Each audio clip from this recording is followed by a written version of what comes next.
All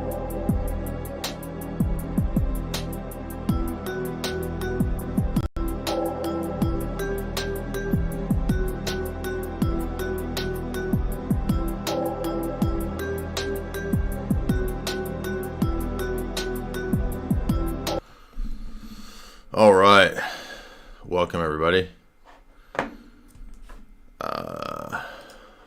We are going to be delving into an interesting topic. Today I'm going to be playing Moneypenny, the chat says. I am an e-diva. We've decided that the internet has determined I am a celebrity, e-celebrity diva. So I guess I could play Moneypenny. I thought of myself as more of a Joe Don Baker, Felix Leiter character, but I guess not. I mean, Joe Don Baker does wear, in every scene when he plays the Felix Leiter-ish character, he wears the Hawaiian shirts in every scene. So, and he's like a perfect sort of boomer Southern Rim CIA man. How y'all doing today? I am pretty tired, so I'm trying to wake myself up. I've got extra coffee here, so why was the stream late? Well, I fell asleep, so we've been kicking it into overdrive, just nonstop podcasts and streams, literally like 2 or 3 a day. So I'm worn out, but I'm going to guarantee you some interesting information today. We're going to learn a lot. If you want to support the show, you can do so via the Streamlabs link right there. Somebody said, do you do gardening? I don't. Everything I assume is some sort of weird code that I don't understand. So that's some sort of millennial zennial code for some sort of drug. No. So I don't know what gardening is, but I buy only gas station food. Every meal is from the gas station. It's the tumbling wieners at the gas station. It's pretty much the only thing I will eat. And they have to be beyond burgers. They can't be real meat. So very few gas stations have tumbling wieners. You know, the tumbling wieners that are, well, they're just always tumbling. They on a roll. I don't eat gas station food. I'm just joking. Welcome everybody. Hit like and share. Where is everybody? It's a Sunday night. Nobody wants to talk about Mossad movies. What else is there to do on a Sunday night? I mean, this is probably like the hottest topic in the entire world, perhaps right now, because I didn't time this, by the way. I had no idea that I'm gonna do this live stream on these movies, given the high tension events in the Middle East at the present. I stumbled across at the bookstore. The reason I did this bookstore is this stream was that I stumbled across the bookstore a John LeCarre novel that I'd not heard of, and it was, yes, I was hitting the pads with Sam Hyde. It was a Mossad story. And then I noticed, hey, wait a minute. Michael Shannon and Skarsgård and Florence Pugh, they did this whole thing in the series in 2018. I never even heard of it. I don't know how I missed this. But they made Little Drummer Girl, which is a fascinating Mossad recruitment story about an actress. Wow, that fits right into quite a bit of what we talk about in my books and on my channel. So we'll get into that in a minute. Hey, Jamie. Could you bring me the notes to the Diane Kruger Operative movie? I forgot to bring those in here. 2 of these movies were really good. 2 of them were sort of mid, but yet still had interesting revelatory elements, as spy movies almost always do. Even the worst spy movies somehow have some amazing revelatory details or themes. Even this Heart of Stone with Gal Gadot, it had a pretty fascinating MacGuffin that we're going to talk about. And it also, thank you, ties into some real world stuff. For those in the audience that are Orthodox, I have a recommendation. If you can get it, I just finished reading this. This has all of the Palamite synods translated. So I finished all the Palamite synods on the plane back from being on Sam Hyde's podcast. And this has, I guess, been out for a few years, but I didn't realize it until pretty recently. So you can get the Gregory Palamas, Norman Russell translations. And it says debates with Islam. And it looks like, because there's a bunch of letters that are translated too. So there's elements where he's sort of interacting with Islam. There's a few places at the back where he's dialoguing with Muslims, early Islamic philosophers or apologists and thinkers at that time. But the majority of the book is not really about Islam. It's almost all just, there's a life of him and then his letters when he was in prison. And then all four of the tomoi, the tomoses,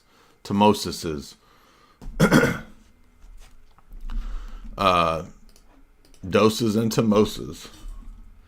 You know that song? Doses and mimosas.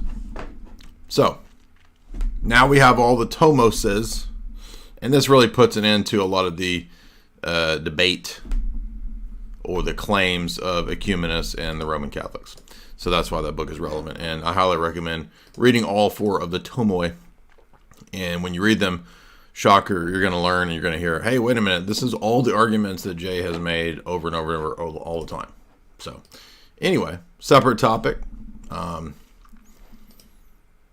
Welcome, everybody. We're going to cover 4 films. I decided that 5, 6 movies, that was too many to do.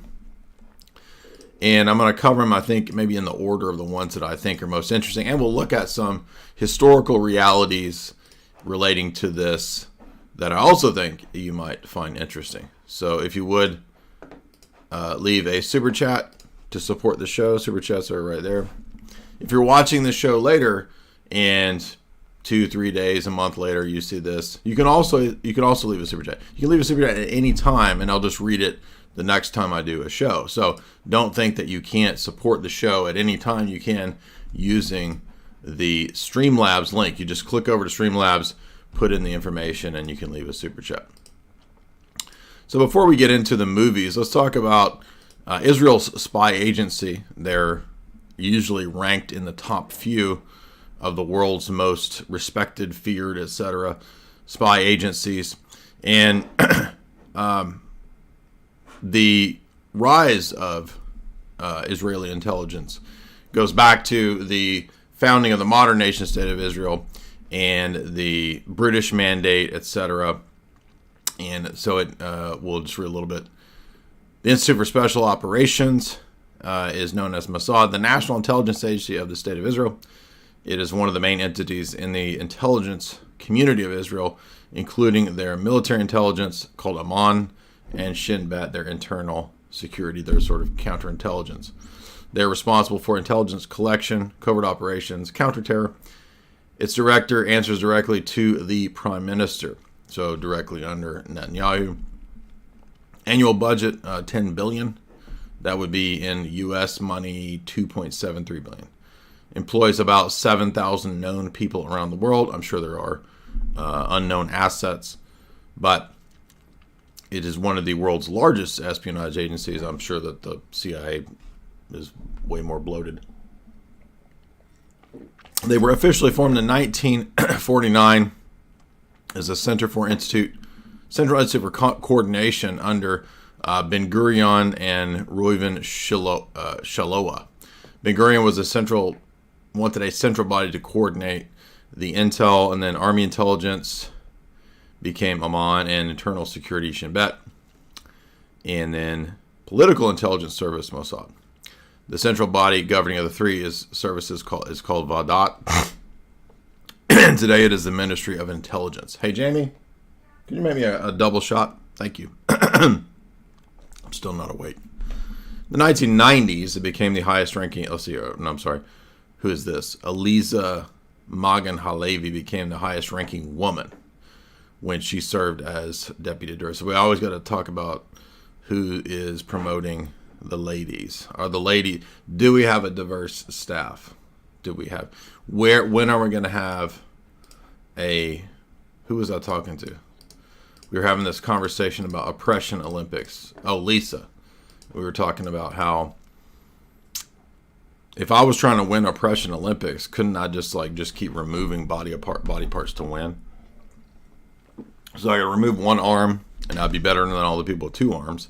And if I remove both arms, I'd be better than all of the people with 1 arm. So I'm like climbing up the tiers. And if I removed all of my legs and wore an eye patch, then I would be above even Dan Crenshaw, right? I would be like the most oppressed elite. I'll be at the top of the totem pole of oppression.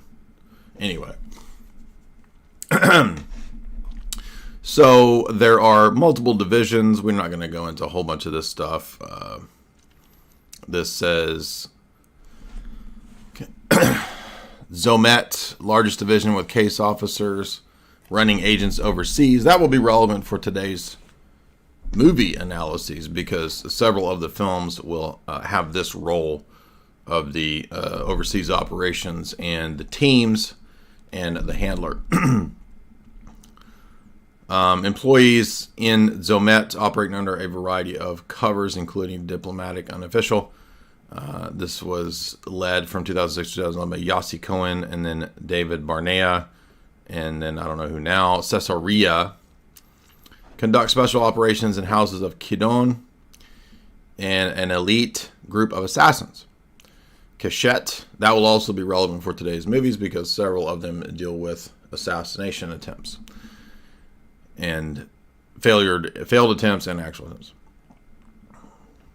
Human resources. What does human resources do? Do you think that's based around affirmative action too? Do you think it's like, is the hit team properly diverse? Are they allowing all races, genders, and so forth to participate in the assassination squads? Anyway, this is just Wikipedia. This is public. There's no conspiracies here. This is all public information. There's a venture capital fund, which is interesting because this was created to invest in high-tech startups. This seems to mimic In-Q-Tel. Remember how In-Q-Tel, there's others too. There was Palantir, In-Q-Tel, and I'm sure there's many others that the CIA set up to be their venture capital fund. And if you think, well, who cares about that? What's that? Well, this is where we get Facebook, many of the tech giants that we know of today come from In-Q-Tel and Palantir venture capital funding from CIA fronts like In-Q-Tel. And that's public information, too. That was in Melissa Mela's CIA book like 10 years ago. Or 15 years ago, maybe. Anyway, so they have essentially a similar type of thing. And to me, that would suggest that there are tech companies then, as a result of this, that are fronts as well as many other fronts. A Katza is a person in the field. We'll have several characters. Florence Pugh's character will be a Katza. Although I don't think she's an officer. Well, she gets run as an agent, but I don't know if she's an officer. But the Bilbo character, Martin Freeman, plays a handler.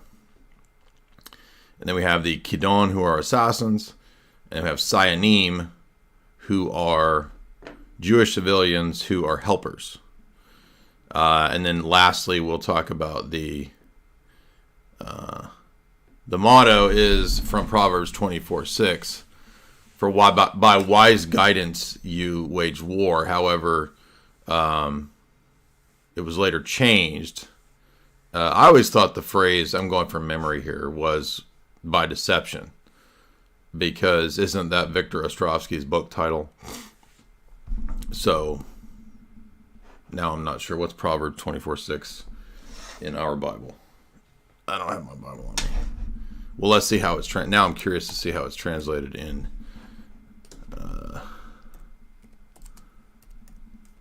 other versions. Let's see.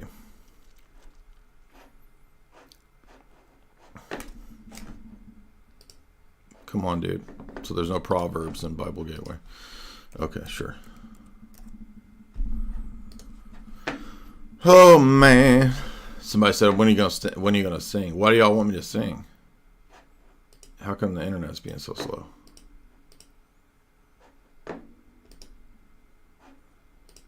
I hope you guys have seen today's movies. These are fascinating movies, and as you know, many great insights into the real world through film, through fiction. Isn't that one of our themes over here at Jay's Analysis? Is that we can learn quite a bit about the real world from cinema. 24:6. Wise counsel you wage war. Where am I getting by deception then? I thought it was by deception. Does anybody in the chat know? I mean, isn't that why he chose that as the title of his book? Do y'all remember when Lord Voldemort had Victor Ostrovsky on? I do. He was on at least 2 or 3 times. And the other fascinating thing was, remember, have y'all heard the interviews that Whitney Webb did with Ari Menashe, excuse me. He was on RT too, I think. But it's surprising that he would talk about Jeff Stein McEffrey to the degree that he did. Maybe he didn't like that guy or something. I don't know. But so I'm going to save this one because it's probably the 2 best in my view. The ones that we're going to talk about today are The Operative and Little Drummer Girl because they were excellent films. So let's start with the one that I found the least interesting. Thank you. Which was The Debt with Helen Mirren, Jessica Chastain, and Ben Worthington, the dude from Avatar, if you remember him. Now, this was an interesting film. I mean, it's not a bad movie. I just didn't like it as much as the others. It does have a surprising twist. So if you do want to watch some of these movies, this is going to be a spoiler alert here. This is the 2010 film, The Debt. And this is set in the early Cold War, early 60s, I think. And we have this team that's recruited to track down one of the the tiny mustache men, war criminals. Now, in the movie, his name is changed to something like Vogel, but it's actually based on Mengele.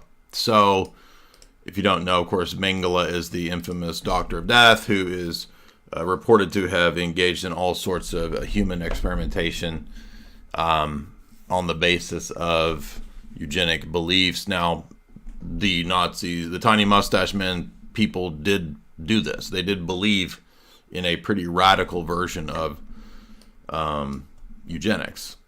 So, to me, it seems plausible that he was doing what he's believed to have done. I don't know to the extent. I haven't delved deep into the history of this figure. One thing that's fascinating, though, is that in the movie, they keep bringing up Argentina, which is where many of the Tiny Mustache Men followers went, if you don't know. So it's not exactly said that he went there, although actually, I take that back. It is said that he went there, the character, because he runs now in the movie, gynecology office in East Germany. This is interesting because not many people know that Stalin and the Soviets had their own version of paperclip. Paperclip is always thought of as the CIA's program to bring over Werner von Braun and to the deal that the CIA made with Reinhard Galen Org. But in the book Ian Fleming's Secret War, there's a whole chapter on the Soviets taking in some of the tiny mustache men higher-ups as well. So even though it's not mentioned in the screenplay, I wonder if it's not a nod to that, because how else is this tiny mustache man, famous mad scientist person, able to run his practice openly in East Germany under the Stasi? That's what that was interesting. And he is in East Germany, right? I mean, that's he's not in, or maybe he's in West Germany. Now, if it's, I'm trying to remember. So let me get this straight, because this would be relevant. Because if it's West Germany, that would be because the DDR, which is the West German Intelligence Service, was the Galen network. So the Reinhard Galen Tiny Mustache Man network, as we've talked about via all the Gladio research, that would be West Germany. So I'm trying to remember why I'm thinking that they went to. There's a lot of details. I'm trying to keep all these details straight in my head, so bear with me here. So let's see. It is East Berlin. That's right, because they're having to sneak past the Stasi. I forgot. Yeah. So they're in East Germany. So this would be the reference to whatever the name of this lesser-known program for Soviets to receive tiny mustache men scientists or mad scientists. And there's quite a few of these, right? So there was a British, if I recall, the Brits took some of the tiny mustache man. The U.S. did through famously Paperclip. Everybody knows about Paperclip. But also so did the Soviets. I'm still waking up, so be patient with me. But so also did the Israelis. You say, wait, what? Yes. This is Haaretz. Yeah, did you know that Otto Skorzeny of the Tiny Mustache Men circles became one of the most valuable Mossad assets and was a former lieutenant colonel in Tiny Mustache Men's Waffen.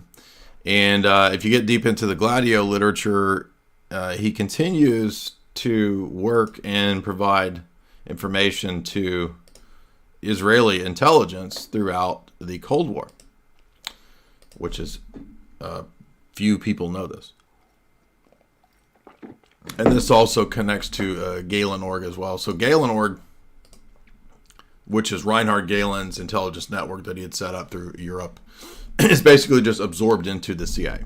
So that's how and why this happened, if you're curious. So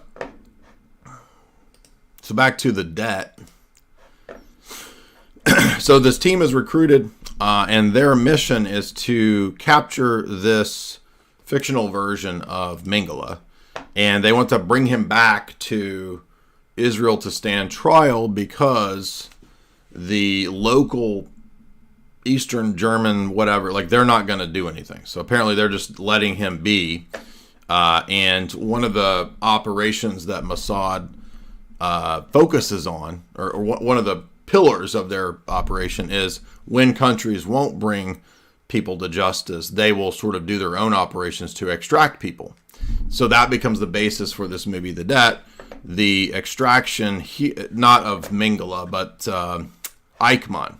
So here, for example, is a historical video talking about Tiny Mustache Man's Adolf Eichmann. He was hiding somewhere, maybe in Argentina, let's say. That's probably where the Argentina connection comes into this movie. Let's see this. The story of Adolf Eichmann best illustrates the Mossad's commitment to justice.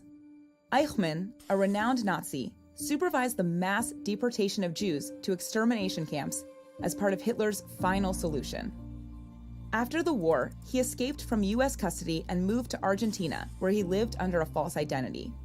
An 8-man team of Israeli Mossad agents who... Now, if you watched The Debt, you'll pick up on, okay, that's exactly like the plot of The Debt. So they had to have been kind of pulling from all of these, right?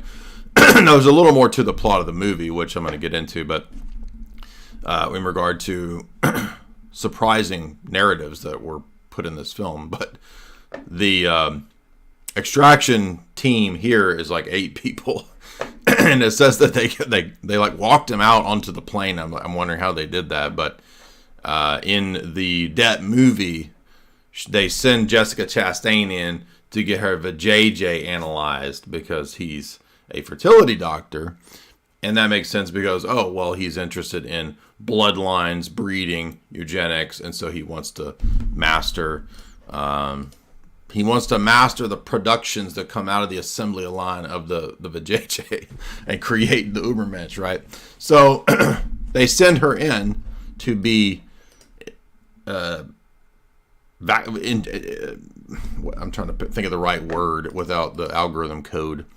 She gets stabbies that are supposed to help her have babies, okay? So she's pretending to be fertile or infertile.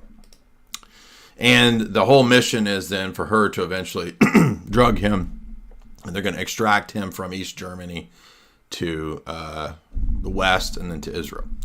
But it's based on this. Verley traveled to Argentina and abducted Eichmann in May of 1960. They dressed him up as an Israeli flight attendant and snuck him out of the country. Eichmann was tried and convicted of war crimes the following year and became the only criminal to be executed in Israel's history. If you want to hear the whole story, check out the video we made about it. Those new reports that So there's that interesting tale that, like I said, I'm sure played into the debt. Thank you for the super chats. We will read those periodically throughout. You can support right there. First super chat is a shout out to Big Boss. He's been keeping the super chats alive and popping the last few days. We need that stuff bright. It seems like every spy video game has a crazy overlap.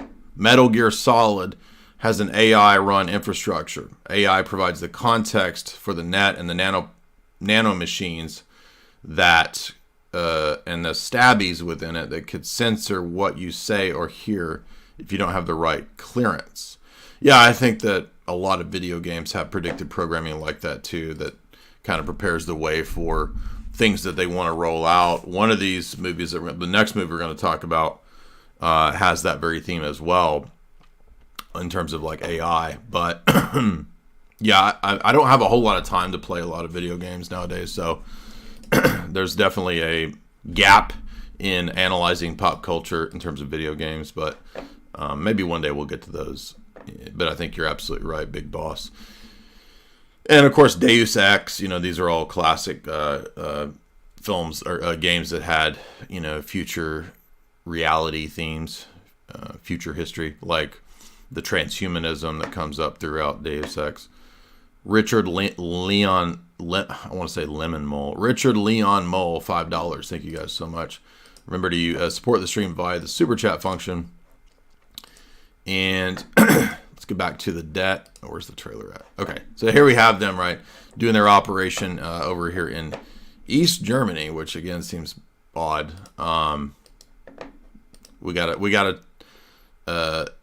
Jessica Chastain. We got to train her into being a badass slay queen. So this guy plays now there's some the grossest scenes in this movie are not actually the violence or whatever, the fight scenes. It's actually when they kidnap him and their mission goes wrong, the old guy, and they end up having to feed him for like a week, all tied up, and he basically just spits his Garmin Bozia in their face. Like this crusty old dude that they keep feeding him, and he keeps spitting corn everywhere. It's disgusting. It's Jamie's in there laughing because it's like the nastiest movie scene I've ever seen. It has nothing to do with blood or guts. It's just an old man spitting corn everywhere. It's so gross. And he's like laughing as he's doing it, spitting corn. So anyway, if you want to see the far grosser than, I don't know, what's a gross movie? The Centipede, or I've never seen any of that nasty stuff, but I can gross you out further with Jessica Chastain getting corn spit all over her by an old, crusty old man wearing a giant, like, gray diaper pants. Anyway, the mission goes sour because Ben Worthington has a crush on Jessica Chastain, and he won't leave her to complete the mission. So the mission goes sour, and they end up having to have a pet old man, a pet old tiny mustache man that they have to feed and keep and shave. And I'm like, why are they having to shave him? Right? They're like taking care of him like he's a little pet creature and like shaving him. And why would you shave him? Like, it's just, I don't know. Wouldn't you just let the guy just sort of sit in the corner or something? What? I don't know. Anyway, maybe it's to give the appearance of them being humanitarian. I don't know. But he manipulates them, of course, because as a genius mad science man, he's able to see who he can manipulate amongst the three operatives and figure out that Ben Witherington has a crush on Jessica Chastain, and the other guy likes her too, but then so he plays them off against each other, and this ends up leading to him getting away. So they smash a bowl over his face in a fight, and he runs away after cutting Jessica Chastain, and nobody knows where he goes. So they have a problem because now they've failed their mission, and they can either report back to headquarters that the mission was a giant failure, or the main guy, I forget his name, Stefan. The main guy comes up with this plan. He says, let's invent a story that we got him, and we just ended up having to kill him. This is her taking pictures of the doctor, by the way, with her necklace camera. Which, would they have a necklace camera in the 1960s? I mean, I have a Soviet Minox camera that Mark Hacker gave me as a gift. It's pretty big. I mean, like this big, right? You guys have seen it. People thought it was, what they think it was. Somebody thought it was like a birth control, or not a. When I was showing you guys when I got back from LA, when Hacker gave it to me, and people were like, "Is Jamie pregnant? Is that I don't even know what you call those things, pregnancy test or whatever?" I was like, "A pregnancy test? It's a Soviet Cold War era camera. What are you talking about?" Anyway, I don't know that they would have a camera that small in the that seems odd to me. Maybe they did, I don't know, but it just doesn't seem likely. Anyway, so these two fall in love, but they can't be together because he wants out of this life. He doesn't want to be in the intelligence services anymore, doesn't want to be in the Mossad. That's an interesting theme too, because pretty much in every one of these movies, the characters want out of the Mossad. They don't want to be in it. And then Jessica Chastain says, no, I've already got a kid with Stefan, and so they part ways after their mission fails. Then we flash forward to the future, which is the beginning of the movie, and Helen Mirren, who plays the older version of Jessica Chastain. By the way, none of the characters in the late 90s, the present day version of the movie takes place in like 1997. None of them look like the people in the Cold War 60s period. Like, at all. That's really weird part. The older guy that looks like Ben Witherington looks nothing, or that's supposed to be him, looks nothing like him. Helen Mirren looks nothing like Jessica Chastain. And Tom Wilkinson looks nothing like the guy that plays him. It's just odd. So, I mean, it's a well-made movie. It's not a bad movie. But that's bizarre, and if you're watching it, it's kind of confusing until you pay attention and get about halfway into the movie, and you're like, okay, so this person who looks nothing like this person is supposed to be that person 30 years in the future. So, anyway, the interesting twist in the movie is that they concoct a story that they assassinated this Mingala-ish character. However, it's all fake. It's all fake and gray. And Jessica Chastain didn't want to do that, the Helen Mirren character. She didn't want to do this. It was the older guy that concocted the sort of the team leader, handler guy that concocted the story. And since the tiny mustache man guy can't go to the press, he can't tell anybody because then he would be exposed and ridiculed and go to prison. They decide that, well, we'll just say that we got him. And then problem solved. We won't be we won't get in trouble at headquarters or whatever. Well, then I think they go on a speaking tour. When they get back, they're told to go on a speaking tour, and they're basically instructing people at the IDF Academy or something, and all. And so it turns into this giant ruse that's all fake. Then we come back to present day, and Stefan is older, and he's in a wheelchair. He can't do much, and he and Helen Mirren they're divorced now, and in order to not expose their daughter and their name and their nation to ridicule, he tells Helen Mirren, who's like grandma age, to go and assassinate the doctor whom they found in Ukraine. This is fascinating just because, he's hiding out in Ukraine because that's where actual Tiny Mustache Man followers actually are. This is 2011. So real Tiny Mustache Man followers, who are the old Galen org, are actually in Ukraine, and that's what the movie is talking about. So Helen Mirren goes to Ukraine to find him. He's in an old folks' home. This is the other ridiculous part of the movie, is he's like a grandpa in the 1960s. When they first arrest him, try to extract him, he beats the crap out of Jessica Chastain, whom they have portrayed as the ultimate slay queen. 30 years into the future, this guy's got to be like 100, and he still beats the crap out of her as an old man who could barely hobble around. That part's ridiculous. And so Helen Mirren gets stabbed twice,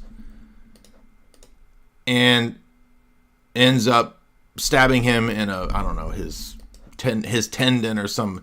He bleeds out. Okay, so the ruse is kept safe, or not exposed. But the grandma versus 100-year-old geezer showdown, that was just a little unbelievable. So I felt like if they had just done casting of people that look like the people, and if we hadn't had this ridiculous geriatric old folks home dementia home fight, that was just ridiculous. So it was a silly ending. Overall, though, really good spy movie. Next up, been searching for a heart of stone. I've been searching for a heart of stone. Who is that? I always forget that. Is that Neil Diamond? I get Neil Diamond and all these folksy country boomer era songs. I get them all mixed up. By the way, you want to support the show, you can do so via Super Chats.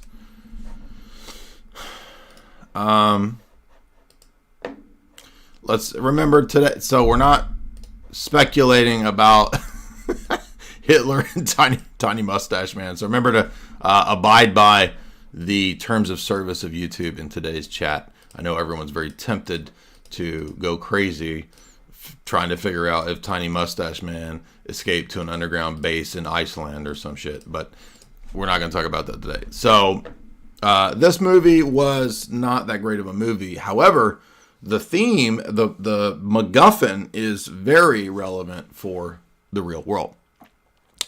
And in the storyline of this character, Stone, the Gal Gadot character, she is a Mossad person recruited into, I think, what she thinks is British intelligence. We think it's British intelligence that she works for, but she's from Mossad. However, she really works for a super secret, higher level international super spy organization, much like Tom Coombs' Impossible Mission Force, the IMF. And this movie is made by the people that make Tom Coombs' Mission Impossible series. So this is a Skydance production, and you can tell that it's it's almost like, let's create Mission Impossible for Gal Gadot. That's really what this is. And much like the last Mission Impossible, which was actually a really good movie, this one is also about AI. in the AI movie with Tom Cruise, the last one, I forget the name of it, but we did a whole stream on it. The AI in that one was this sort of Gnostic demiurge, godlike thing. It was a Deus Ex Machina, a god emerging from within the system that could be controlled and steered and would give, unlimited power, right? Like Palpatine says.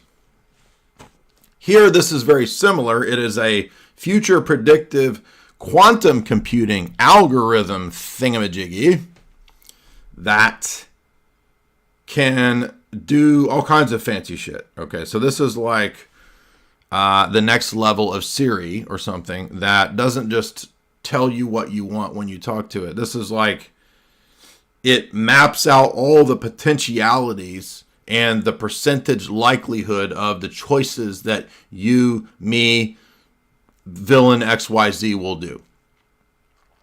Now,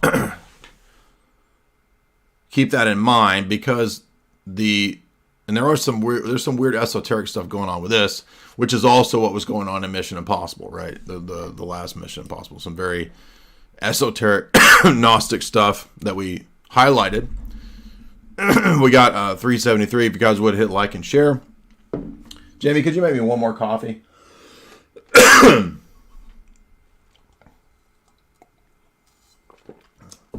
But before I mention that, it is worth noting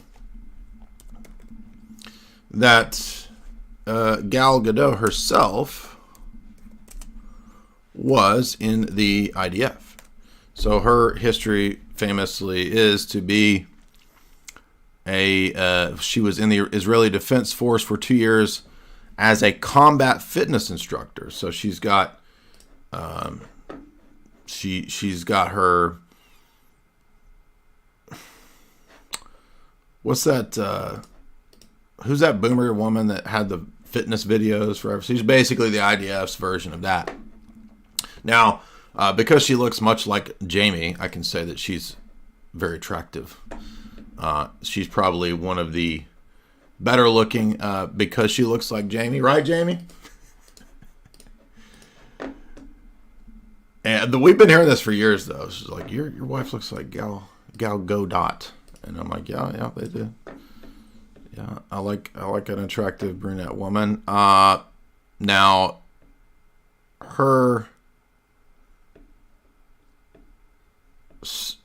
she has a history of these tweets that make people mad because she always tries to have this sort of middle ground approach, which actually I think kind of makes sense, right? Because she always says, why don't we try to find like a peaceful solution, which doesn't that kind of make sense? And then people get mad at her for not picking a side. Yeah, she's like the IDF yoga, but she's probably like an assassin too. I'm just joking. I don't know, but could she also be recruited into something more? Could be. I don't know. It's not out of the realm of possibility that people could go from that into other lines of espionage. We've seen this with Hollywood people before, so it's not surprising that we would see other pathways into other operations, perhaps, you see. And we've noted on this channel as well that quite often Hollywood people who appear to have actual intelligence connections are often cast as intelligence agents. Isn't that interesting? Isn't that interesting? It's almost like fiction and reality. This is the idea behind surrealism, right? Surrealism is blending the borderline between fiction and reality. And for whatever reason, in the world of espionage and spy fiction, that seems to be very prevalent. This blurry line between fiction and reality. Why is that? Well, I could speak to that because part of my grad work dealt with that. And that's because many espionage people from that world, they then go and write spy fiction. The origins of this, for those that don't remember, is because the Brits have a much more stringent rule upon them when it comes to their official Secrets Act, which prevents them from saying very much if they were in this sort of a government operative capacity. So what they did was, to get around that, they would just go write spy fiction. And so this is where we get all the Graham Greens and this kind of stuff, writing all their spy fiction. Now, shocker, John Le Carre, exact same thing. So if you really want to get an insight into the realities of the espionage world, as we've highlighted at this channel, as wild as that is, as Hollywood and crazy as it is, quite a bit of it is very real. For example, we think about classic Bond villains. Few know that both Le Chiffre and Blofeld are based on Crowley. Did you know that? Did you know Le Chiffre and Blofeld are in part based on Aleister Crowley? And if you get into the literature, did you know there's a whole subject called Bondology, the study of Bond? Because fiction is used as propaganda. And particularly back when people actually read books, when they weren't completely retarded in mass, there was much more of a literary-minded public that would read books. So it was much more important to put propaganda into the fiction. People don't read books nowadays anymore, so it's way more important to put the propaganda in the movies than it is in the books. I just thought of a book I was going to... for example, if you're not aware of this is not a Mossad movie, but it's a CIA movie. If you've never watched 3 Days of the Condor, you absolutely must watch this movie. This is, and should be, a Jay's Analysis 101 introduction. So if you want an introduction to kind of some of the themes that we explore on my channel in regard to esoteric Hollywood, we would have, I think I even made like a top 10 conspiracy esoteric Hollywood movies list, maybe like 10 years ago on Jay's Analysis. I don't even remember, it may not still be there. But we actually included, I included 3 Days of the Condor on that list. Why is that? Well, Robert Redford plays a CIA operative who his whole job is to read books all day. He just reads books and he looks through the literature to see if there might be messages being sent. I think by Soviets, it's Cold War era, so he's looking for Soviet stuff. And he comes back from getting coffee one day at their cover is like a bookstore or something, a used bookstore or something. And he comes back and everybody's mowed down dead, and he realizes that it was intended for him. So he goes on the run, and as is always the case in the 1970s, Donald Sutherland is the villain. Donald Sutherland, when is he not the villain? Like every Donald Sutherland movie, maybe that one movie where he's it's a ghost thing where the house is haunted and their child is haunted or something. Anyway, so you got Max von Sydow, you got Donald Sutherland. I think am I mixing it up with Sydow? Maybe Max von Sydow is the villain trying to kill Robert Redford. Anyway, but the movie is basically about what you hear me talking about quite a bit in regard to the relationship between espionage and fiction. So, great movie. If you haven't seen it, go watch it. It's a necessary initiatory film for my website and for my work. Also, if you want to support my channel, you can do so by sending a super chat right there, and I will read your super chat. Again, where's the love at? Who else is giving you this level of fascinating information? I listen to a lot of podcasts, you guys. And you know how many I actually learn from? Very few. There's only a handful of podcasts where I actually learn things. There's a lot of entertaining podcasts. I'm not knocking people who do their, content. I'm so sick of that term. That is entertaining and engaging. But how often are we actually learning stuff? Not very much, right?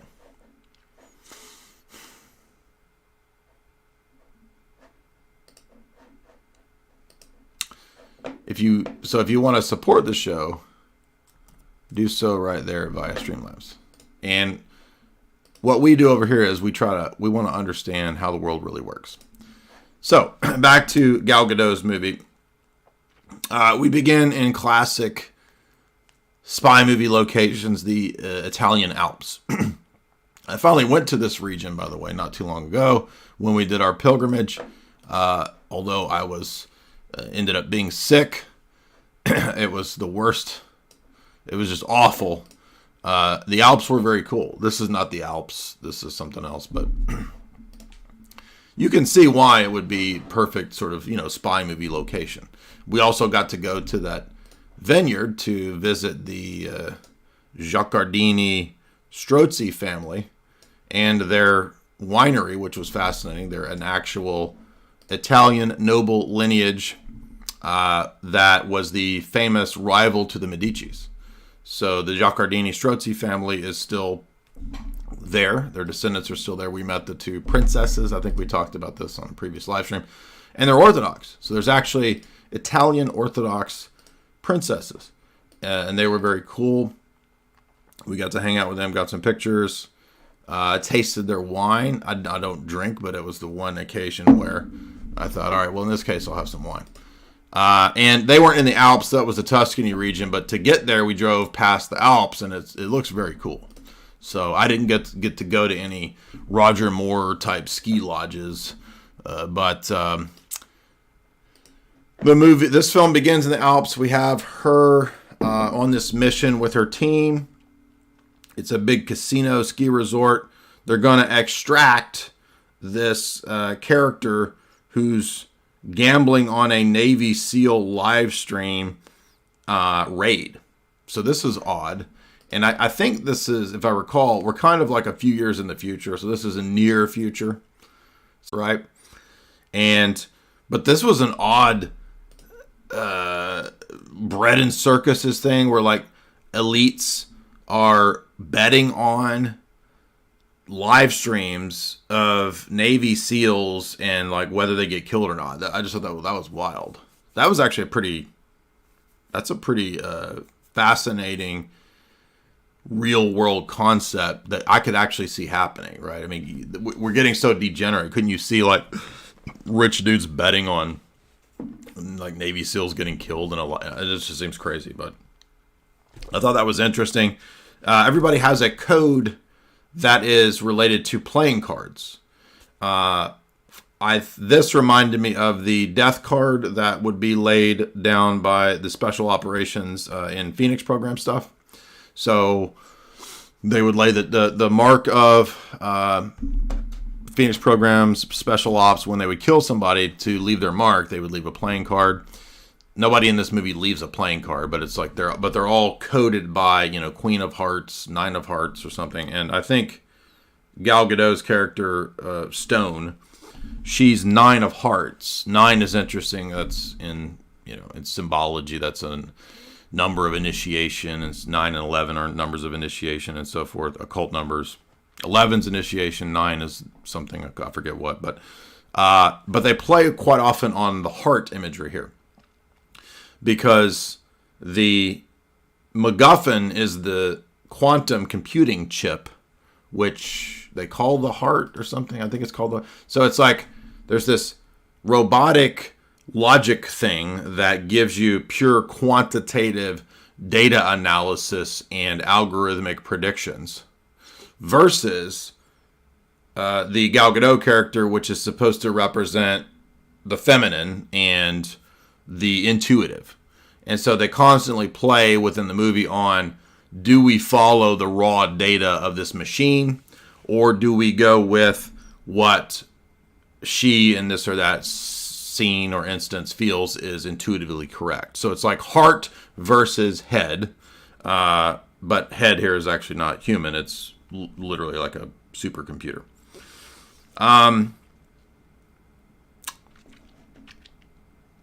The arms dealer that they're extracting. This is interesting because this is another. Do we have 3 extraction moves? No. We have. Well, actually, we kind of do. So basically, all of these movies but one are extractions of sorts. So they're going to extract this guy. The mission fails. The guy takes cyanide, kills himself. And she is on a double mission because she's actually a double agent. And the MI6 team that she works for notices that she's not telling them everything. Turns out another character in her party, this guy, is also working not for MI6. He's the villain. And he wants to get the chip to use it. It's sort of like the Ring of Power. Okay, so this is like technology that will be like, you know, Frodo having the ring. And it's basically what Boromir says, that, you know, like we can use it for our own good, right? For Gondor! For Godot, right? So they decide, no, we got to only have this tech in the hands of the super above spy level international peacekeeping organization called the Charter. So Gal Gadot actually works for the Charter. It's not IMF of Tom Cruise, but it's basically the equivalent of that. Except, key difference, the Charter is Glenn Close from America, who's basically like this lesbianish CIA woman. The Chinese Communist Party's intelligence head, who's part of the Charter. Somebody from British intelligence, and then presumably somebody from Israeli intelligence. They don't make those characters clear, but that appears to be who they are. So that's the real international peacekeeping mission that should only have the quantum computing power that basically makes you like semi-divine, okay? Which is preposterous.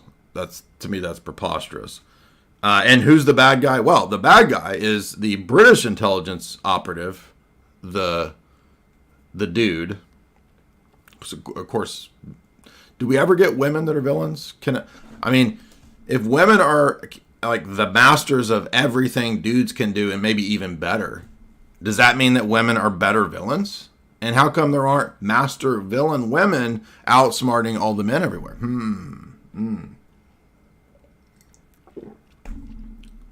I'm being silly, but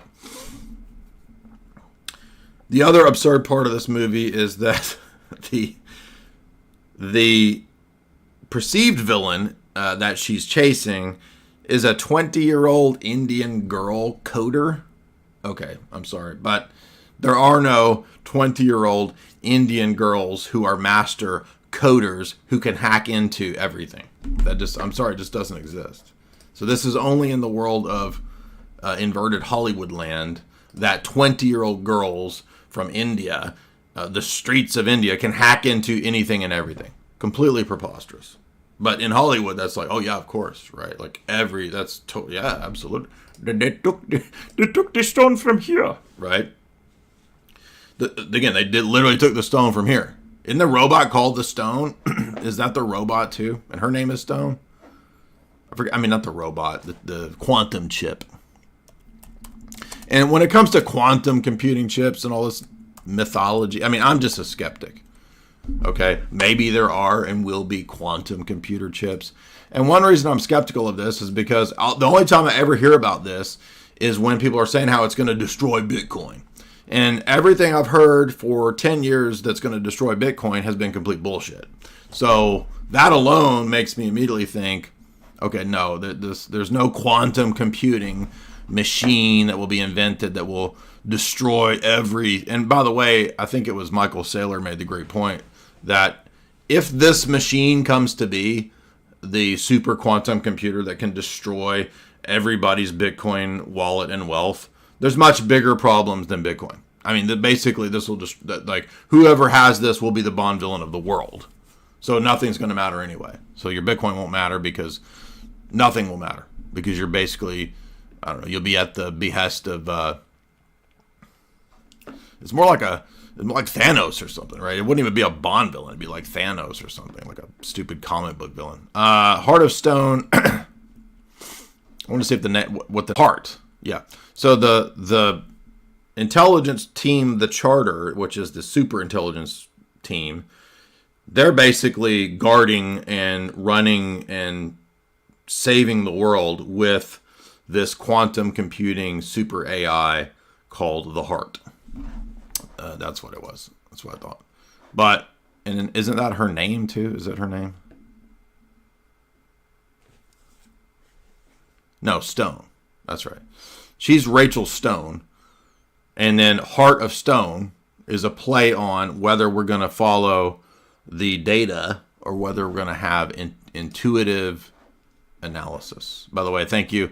We got an injection of another few hundred people. So welcome everybody. I guess nobody wants to learn about... Yeah, exactly. Like Bitcoin would have some new type of encryption if we got... But I mean, this is the stupid stuff that I'm on. It's the same with CERN, right? I mean, I don't know what CERN is about. I don't believe that they're really ultimately going to find some stupid God particle. There's no such thing as a God particle.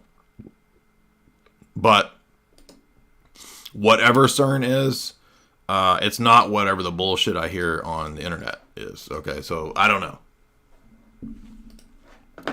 Anyway, let's get to the meat of this. This is that really. There's not much more in this movie other than that. The bunch of action sequences in a bunch of cities that are basically like every other spy movie, where we're riding through, I don't know, European cities and destroying fruit stands. Right? Like every spy movie has to have like 5 chase scenes where we're on crotch rockets or some sort of bizarre golf cart that destroys an entire marketplace, a cafe, and a fruit stand. That's every spy movie. So do something different in your chase scenes, please. And it must be maybe Tom Coombs works at Skydance and he just tells them to do the same sequence in every spy movie, going back to Mission Impossible. I don't know, but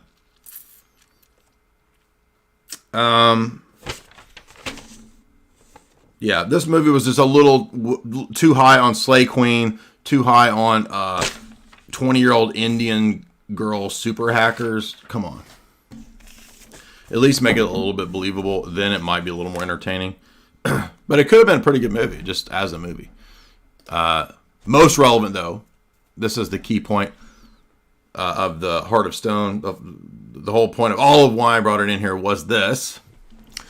The Promise software. So the Promise software plays heavily, as you probably know, in the history of 9/11. It was first reported on in detail by Michael Ruppert in his book, Crossing the Rubicon. I read the entire 700-page book in, 2011 or 12, which is late because that book was, there's the Heart of Stone.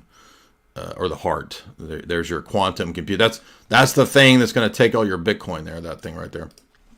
Watch out, Michael Saylor, because Gal Gadot and Glenn Close and Xi Jinping are going to take all your BTC.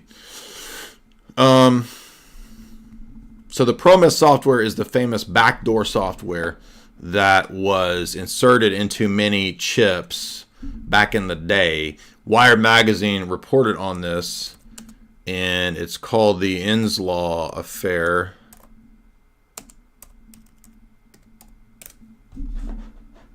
Which was a DC-based tech company. And, whoa, 93. So this is actually older than I thought this was like 2000s. Software, piracy, conspiracy, cover-up, stonewalling, covert action. Just another decade at the Department of Justice. And it gets into the background of the backdoor software. So if you ever watched the movie Sneakers, which is interesting because not many people knew about the NSA when that movie with Robert Redford, again, always playing. I don't know if Robert Redford was in the CIA, but I would not be surprised because, again, he's like one of the classic people who's always in spy movies. But Sneakers is actually about the NSA before anyone knew what the NSA was. And it has Robert Redford, Dan Aykroyd, I don't even remember all the people that are in it. Sidney Poitier. We should revisit this because this is actually full of conspiracy candy, so to speak. So they're basically like a tech surveillance team, and it's all about recovering these backdoor chips that are built into stuff, or the backdoors built into the chips. And the movie is about the NSA. And remember, in the 90s, no one knew what the NSA was, and you couldn't talk about it.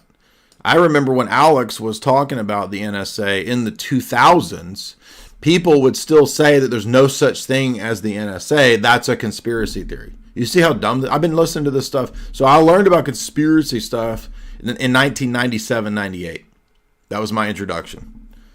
And I mean, I didn't know what the NSA was. I'd watched a bunch of movies, but it didn't register with me when I'd watch these movies. This came out in 1993, and the movie talks about the NSA. I'm pretty sure it's basically that. And you would talk about this to people in, say, 2002, 3, 4. The first time I remember hearing about the NSA, get this, the first time I heard about it was Tex Mars's book that I read in 1999. And, I mean, his theory was ridiculous because he was all into this premillennial nonsense. But I remember reading his book talking about the NSA, and I was like, oh, there's a national security agency. Now, if you talked about it, you were always called a conspiracy theorist. And get this, James Bamford wrote Puzzle Palace as a New York Times best-selling book that came out in 1982. This is how crazy things are and how stupid everybody is. So you can have this famous book that came out in 1982. 82. About the NSA. Duh. Right? Because I remember I have the book. I bought it not in the 80s. I was a kid. But 1982. I mean, we got Bill Binney comes out and exposes the NSA as a person who worked there coding shit. Right? Oh, but that doesn't exist. It's a conspiracy theory. I mean, this is how stupid it is. This was a best-selling book in 1982. And it's a super fat, boring academic text. It's not a conspiracy book.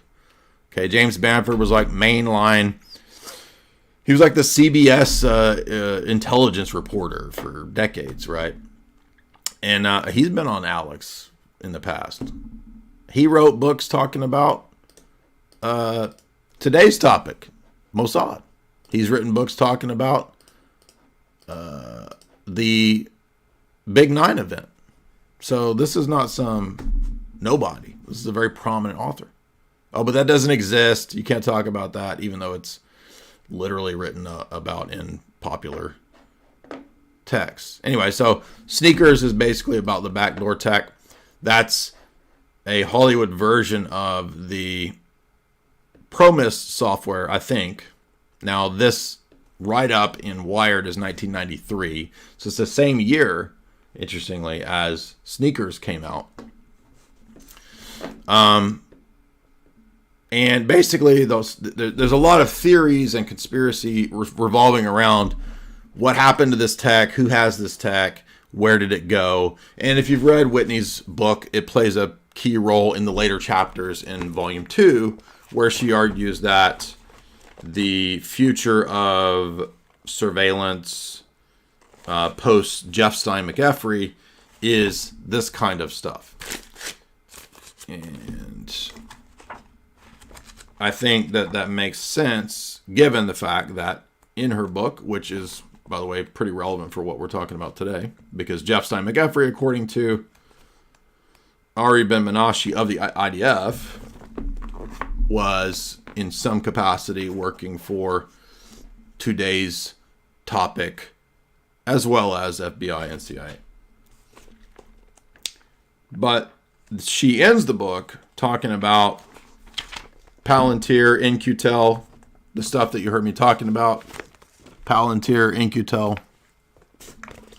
And that really their whole process in developing a lot of this social media and is basically just giant spyware. So what's the point of Facebook? Oh, just giant spyware. To turn the internet into a giant spyware engine.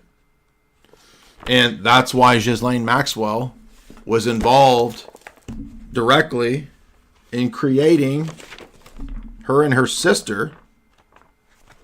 This blew me away when I read that chapter. Was it Netscape Navigator? I'm always joking about Netscape Navigator, or one of the other ones. I forget which one it was. But yes, that was developed by Ghislaine and her sister. And I think they have a brother too or something. No, Encarta. Encarta, but then there was a search engine that came out of Encarta. And maybe that was Netscape. I forget. Anyway, there's a whole section on it in here. Does anyone remember what I'm trying to think of?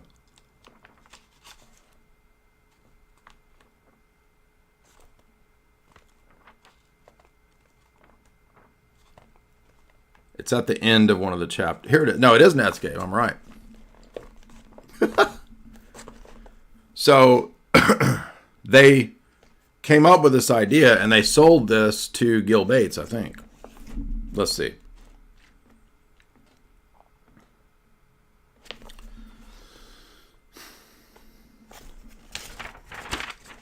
Yeah, here it is. Yeah, they sold it to Gil Bates. What do you know? It is not hard to see why Christine and Isabel Maxwell saw the internet as their chance to expand upon and rebuild Robert Maxwell's legacy. Robert Maxwell also worked with the people, the individuals and agencies that we're talking about today. And the story, of course, is that today's topic perhaps disposed of Robert Maxwell. That's at least the prevailing story.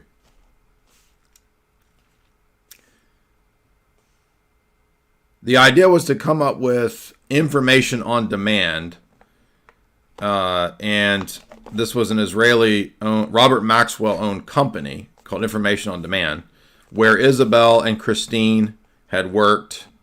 Ghislaine that's all her relatives.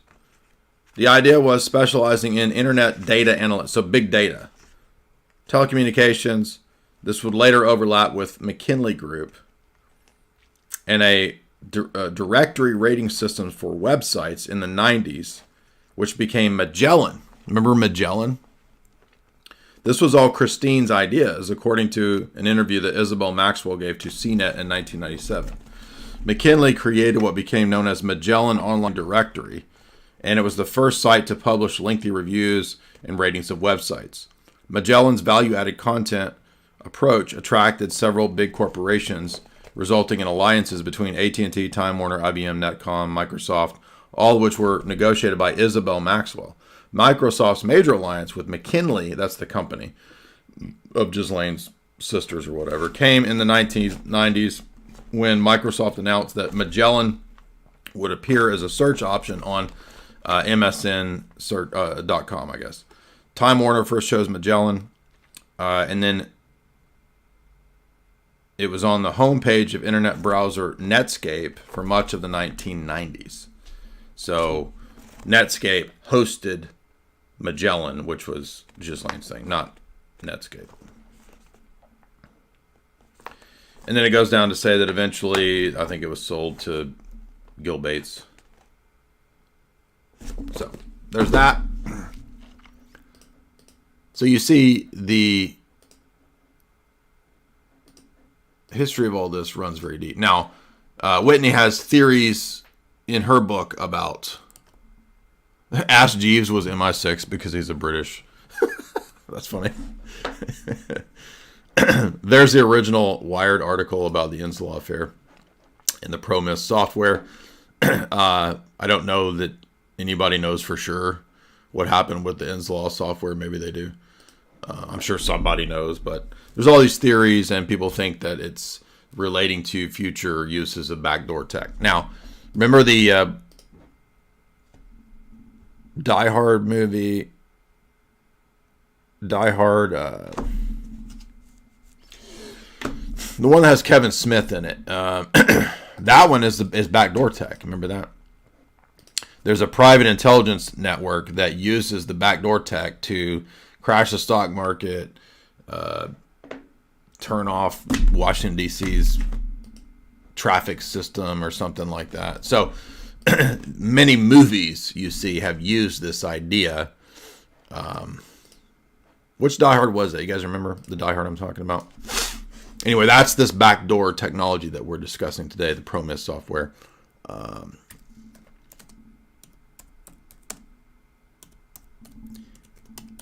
Everybody's forgot. Live Free or Die Hard. That's it, 2007. Everybody's forgotten this.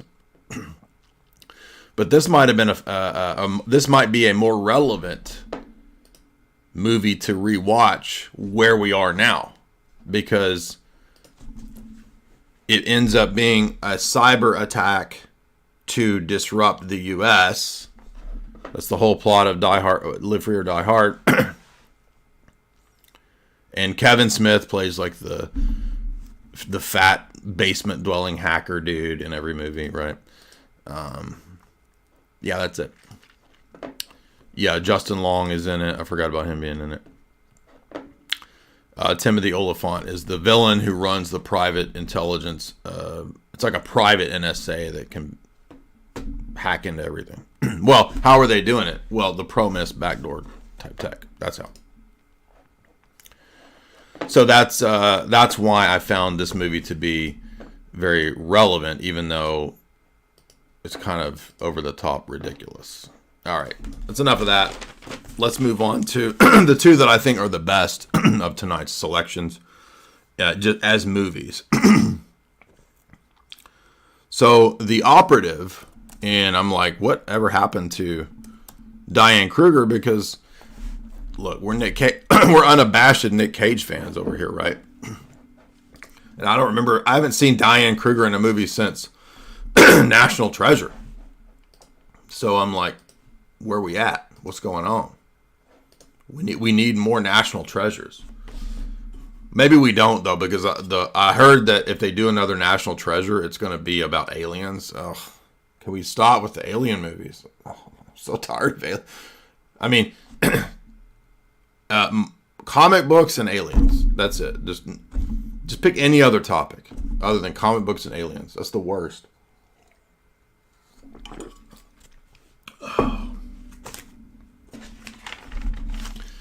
So,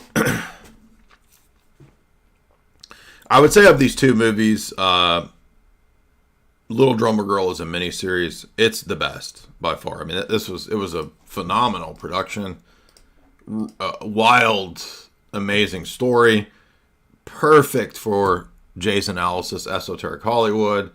I was kind of blown away, and now I want to read the book. I bought the book because I was like, this is great. The Operative, not as good, but very close, because this is very realistic. It's also based on a book. I forget the name of the book, but Diane Kruger is I think she's half Jewish and Baptist or something, and she's recruited by Bilbo. So basically, Bilbo recruits Diane Kruger because she is a T-Soul, remember T-Soul, which, by the way, would be a perfect cover. And I was like, yeah, of course, teaching English as a foreign language would be like an ultimate spy cover. That's like spy cover 101, dude. That missionary, aid worker, yeah, of course those are spy covers. Duh. So she's recruited as a T-Soul, English teacher in Iran. Now, again, the next two movies are going to be very relevant to the last few months of Middle East events. And I did not plan this. I didn't know these movies were going to be about that when we watched them. They just happened to be. This one about Iran and the next one about Israel-Palestine stuff. So this focuses on her character being sent into Iran as an English teacher to spy on a computer tech company related to nuclear stuff. And the good part about this film is the notion of identity and making choices based on who you are, where you're from, who you are as a person, and what you fight for. And do you make your decisions for some larger collective or for your own good? So sort of the individual versus the group. And she's recruited into this Mossad team to stop the operations of Iran. And Bilbo knows that she's a good recruit because she is a wandering person. And I don't think that itself is supposed to... there may be a reference to the wandering of Jews through diaspora or something like that. But I think the point is that he's chosen her and profiled her as somebody looking for an identity, is the point. Because she's very intelligent. She's learned several languages.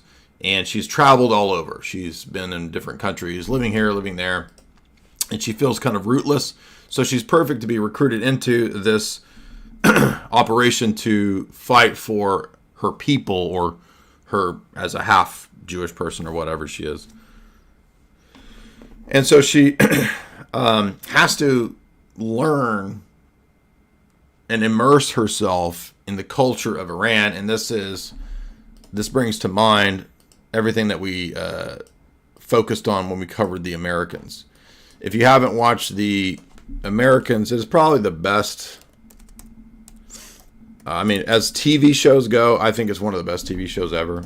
I don't watch lots of TV, but this show is just a phenomenal show. And it's based on the real Soviet illegals program. And as Mark Hackard, who's done a lot of research and translations in regard to the illegals program of the Soviets, as Mark noted, really the best two people groups in the world in regard to embedding themselves in a culture and becoming that group for another country for espionage purposes were the Soviet illegals and the Mossad. So they're basically the two best at this. I'm not saying that they're flawless. They all make mistakes. But this whole show is about that. Well, this has Diane Kruger essentially doing the same type of role, embedding herself in Tehran. She lives there, teaches English for, a year or two, and spends every day at a coffee shop across the street from this tech facility connected to the Iranian government or whatever, that's working on computer technology that will allow them to have some sort of nuclear program or to advance their nuclear program.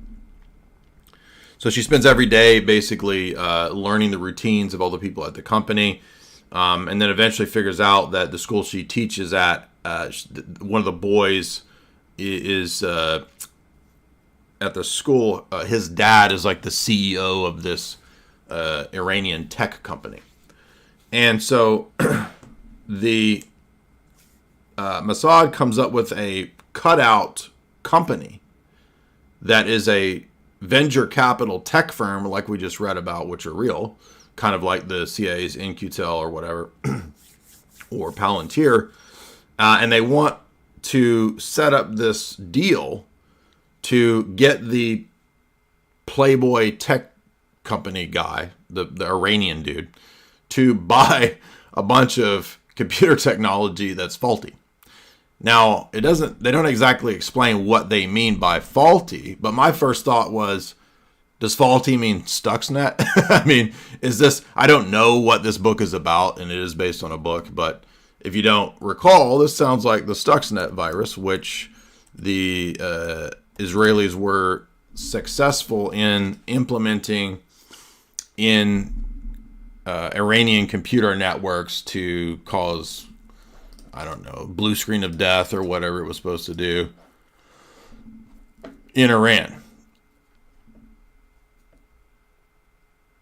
And so I'm sure you guys remember this. Maybe you don't. So if you don't remember, this was in alternative media. This was all over alternative media in like 2010.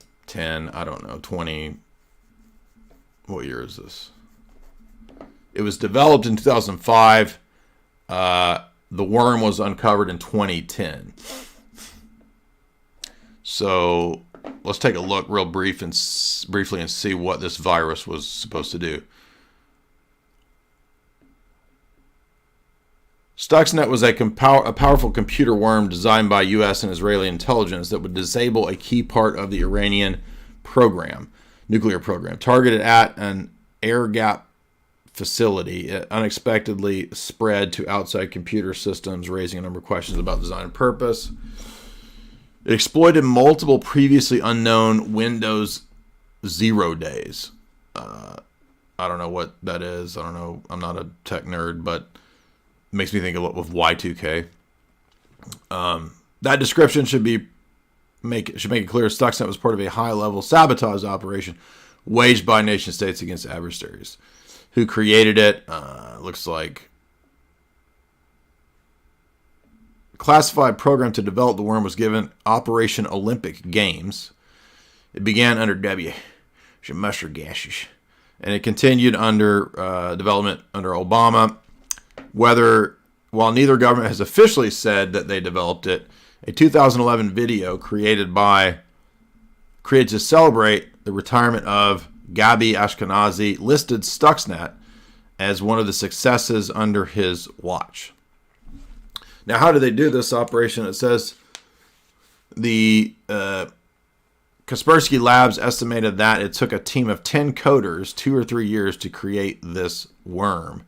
Now, I'm going from memory, but if I recall, they had to actually install this worm directly. So it wasn't installed like, I don't know, like they went and stuck a USB in it or something, right? So it was actually done in person. And the reason I bring that up is this is what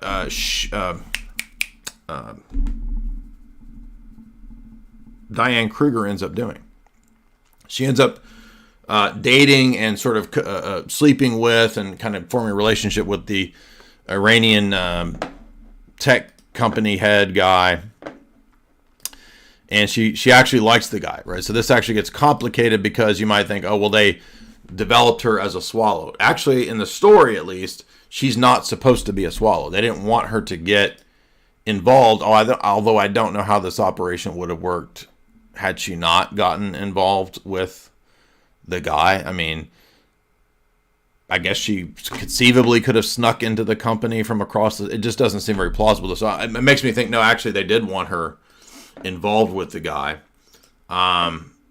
She ends up getting pregnant, and then she ends up having to have an abortion. And long story short, this movie doesn't go in the direction you think. So I don't know if this is actually about Stuxnet, but it seems very close to that. And so the crazy part of this is that you're watching this movie and you think, oh, this is going to be, I don't know, some form of standard propaganda. This actually goes totally in a different direction because Bilbo keeps asking her to do things to stay on the team, to keep not making her own decisions. And she finally gets tired of it. And so she decides she's going to threaten the Mossad, which is pretty wild. And so she has all of the information about their operation, which was called Business as Usual, Operation Business as Usual. And then she decides to, she has a kill switch where if they get rid of her or the husband, whom they have done a false flag recruitment operation on, not her husband, the Iranian tech guy. So because she loves the guy and she wants to be with him, what they've done is false flag recruitment. If you don't know what that is, that's where one intelligence agency recruits somebody as an asset or whatever under the guise of being someone else, right? So the Mossad poses as the CIA or British intelligence, something like that. And so they false flag recruited the Iranian guy to, I forget who he thinks he's working for. But anyway, this is all real stuff. There really are false flag recruitments. So again, I was surprised to see that. It's not, I don't think it's super common, but it's a real thing. And it was a big part of this movie. Anyway, long story short, Diane Kruger basically flips the script and sits down and tells Bilbo,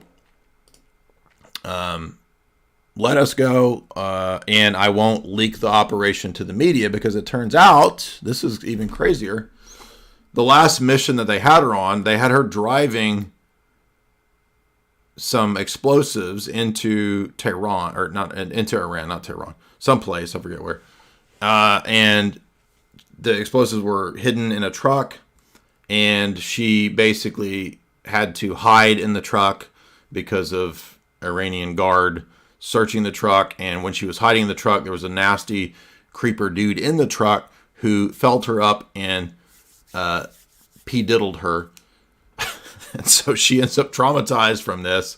And she finally comes back to Bilbo after this operation. She says, I'm out. And then she sees on the news that this led to some Iranian nuke scientists going pop, pop, pop, pop, as Magnitude says. And she says, I want out. This is crazy. And I will leak this to the media across the world unless you let me go. The team says she will be assassinated. Do not let her get up from the table. Spoiler alert. She starts to walk away. Spoiler alert. Key moment in the movie. Great ending. Bilbo, whom you think will not take her side, jumps up and stands in front of her so that the sniper can't hit her. She then runs across the street to get away. Another dude is a backup assassin, runs at her. Bilbo runs and tackles this dude. So we're talking about hobbits literally like tackling Mossad assassins. It gets wild. And Diane Kruger gets away. So not the turn of events that you expected in this movie. Very engaging, very well done, pretty realistic. I mean, this was like, Heart of Stone is not at all realistic. The Debt, very exaggerated. Operative, pretty realistic. And it also, as I was watching this, very interesting interview. This is a fascinating interview from this longtime CIA operative. Let me scroll back to it here. Larry Obama, Larry Sinclair, hell of a affair. No, I'm not talking about. Not Pastor Manning. Larry Johnson. What's his name? Larry. It's worth me finding because you should really listen to it, because it will tie into everything that we talked about today. And a lot of my analyses have been correct. So here it is. Larry Johnson. I was right. So if you want a veteran CIA officer's take on the Middle East, and basically, he talks about stuff I don't know about. He knows obviously way more than me, but most of my analyses were pretty much, my calls were pretty much what he said. So I feel pretty good about, all right, so I know I'm on the right track here. My analysis skills are getting pretty good. Woody, $10. I'm a catechumen at GoArt. I didn't realize there were Greek-Russian issues. There are. If I got received into GoArt, would I still be Grace? Yeah.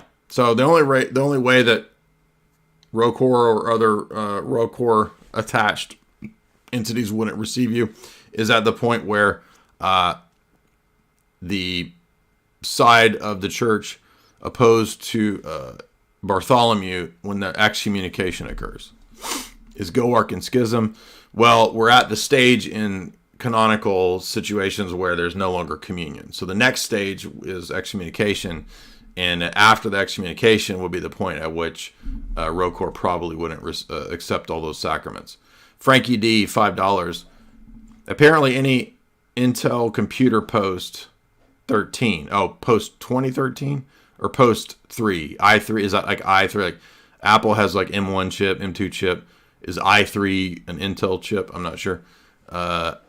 Allows the intelligence to get in. This seems plausible because, I mean, that's kind of, I think, the point of the Promise software.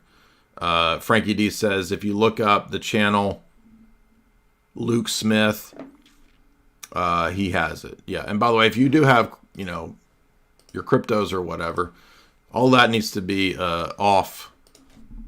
Not in any kind of hot wallets. You got to get it off the internet. Tag Hua, $5. There's a great Netflix documentary about Inslaw Promise called The Octopus. Yeah, this just came out, and it's called The Octopus because of Danny Casolaro and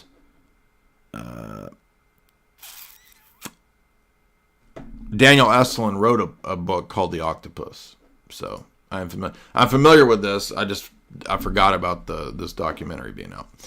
So let's look at that trailer actually, because that seems pretty relevant.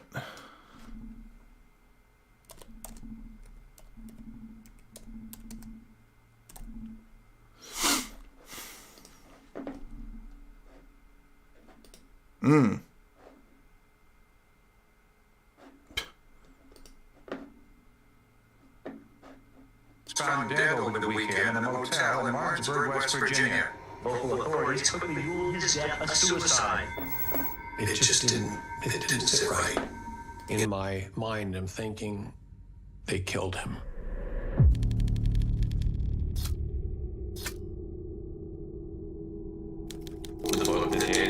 Oh, Wild Wild Country. That was that was Usher has many secrets to impart through booger wishes.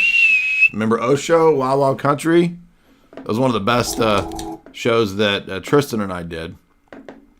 So the same people that made that have made this Danny Kessel. I'm assuming this is the Danny Casolaro, Promise stuff. There you go. So I've not seen this yet, but thank you for reminding me of that. Everybody can check that out there. Now, also in regard to the Operative, we're done with we're going to move on to the final discussion, the John LeCarre story, Little Drummer Girl.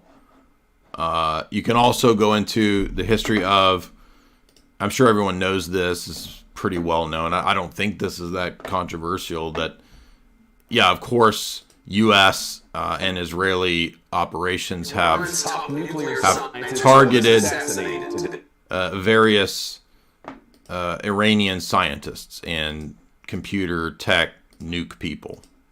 So that was the theme of the Diane Kruger movie, which again was a very engaging film, a great story.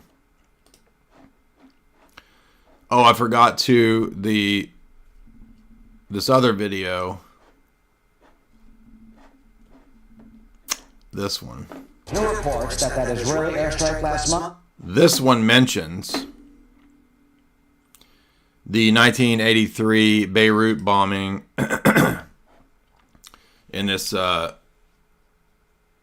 Shia dude named Imad Mugnir. Construction of the Syrian reactor was the Mossad's greatest success against a national threat to the state of Israel. Its biggest takedown of an individual terrorist would be Imad Murnia. One of the founders of Hezbollah, Murnia was responsible for many high-profile attacks, including the April 1983 bombing of the American embassy in Beirut that killed 63, the October 1983 Beirut bombing of the U.S. Marines headquarters that killed 243, and the 1994 attack on the Jewish Community Center in Buenos Aires, in which... Now, I bring up those attacks, which are believed to be this Mugnir figure, because, as I mentioned earlier, Victor Ostrovsky's famous book, By Way of Deception,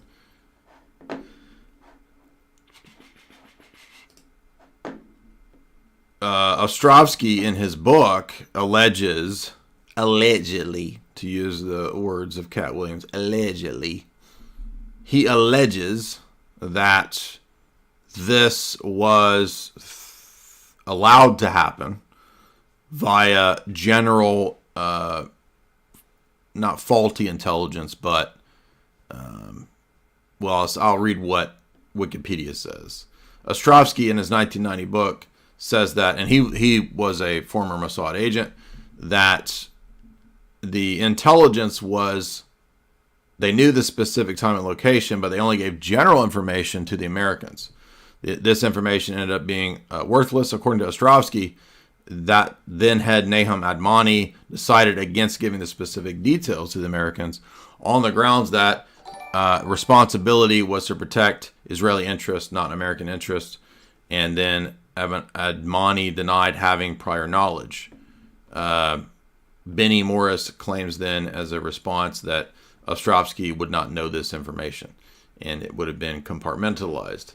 Now, there's another British intelligence operative who makes a very similar point in his book, the Rushbridger book that I just bought and started reading the other day, The Game of Intelligence.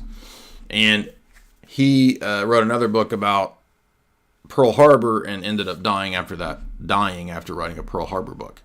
And of course, his book is criticizing British intelligence. And he says that really, at the beginning of the book, the first chapter is about the Falklands War.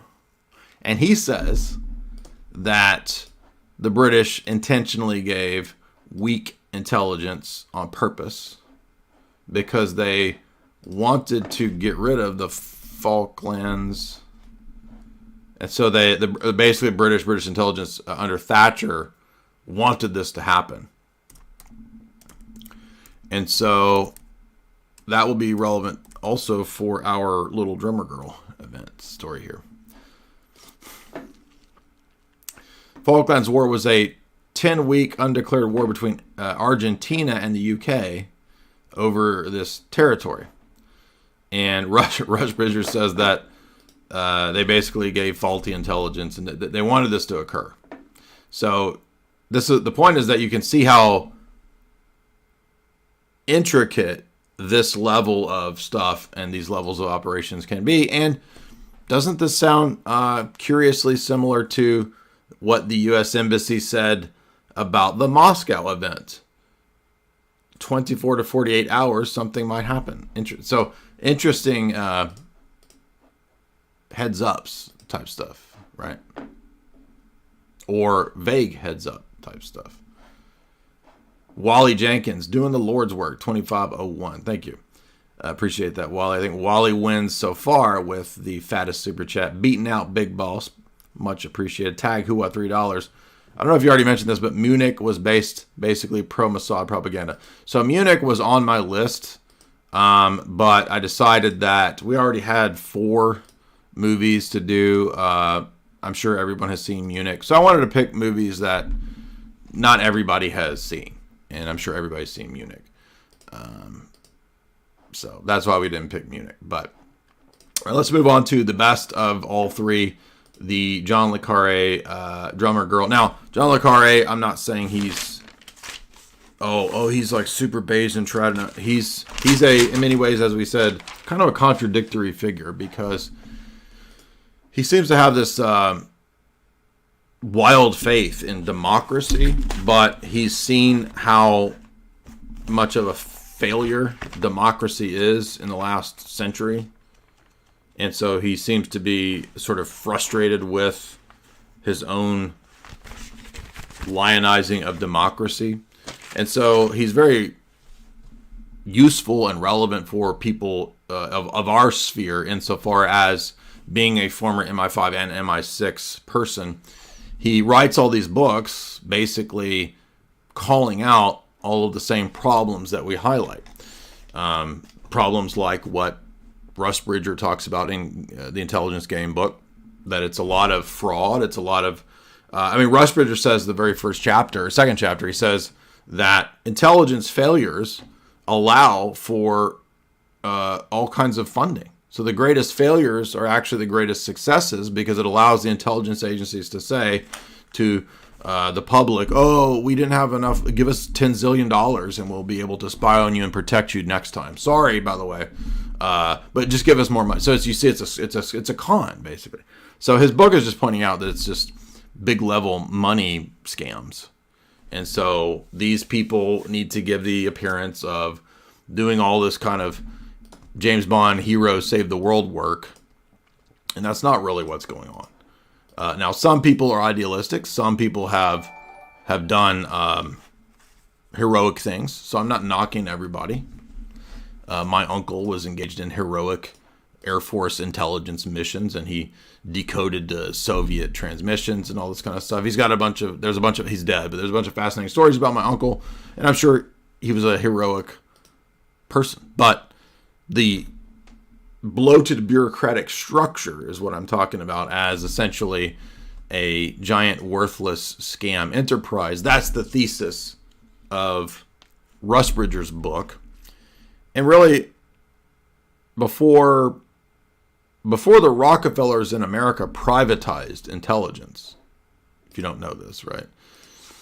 I mean, the inquiry is not perfect, but the idea was prior to this stuff, maybe the inquiry is even the real origins of this privatized stuff.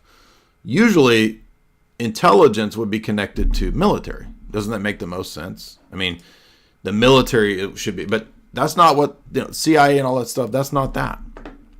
The establishment of the OSS and CIA is a bunch of civilians and lawyers and academics and bankers and con men. It's not soldiers and heroes. Sometimes soldiers are recruited into this kind of work, sure. But it's a bunch of lawyers and admin. Okay, it's like Don Draper. Okay, that's what we're talking about here. We're talking about nasty people, mean people, not good people. But the movies and everything sort of portrays the appearance of everybody being, heroes and James Bond or something. So this series was really well done. It was probably, again, I thought it was the best of all these. And this stars Florence Pugh as a lesser known British theater actress in the late 70s, early 80s, like maybe 1980. His book came out in 1983. So I think we're supposed to think this is like the 70s. Everybody's kind of dressed in a maybe late 60s, mid 70s. I don't know. It's hard to tell. But so she's just this British actress who's kind of vocal about her politics, and she speaks on the issues being pro PLO.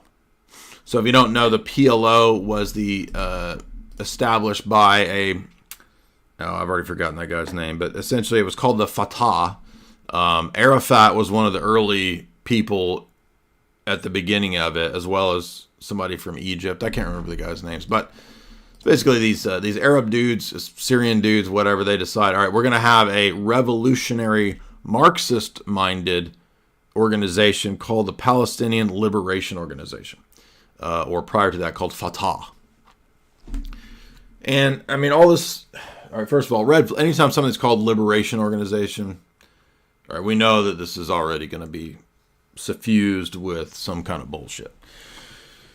And the Fatah was a pro-Marxist, and I'm assuming then Soviet-aligned organization that sought the liberation of Palestine from the Zionist colonial imperialist powers. The same story that we always hear about Marxist Soviet, the imperialists versus the liberation.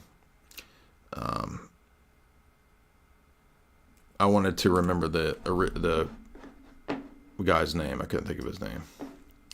Actually, I just watched an entire documentary on the PLO and the Fatah, and I can't remember the guy's name.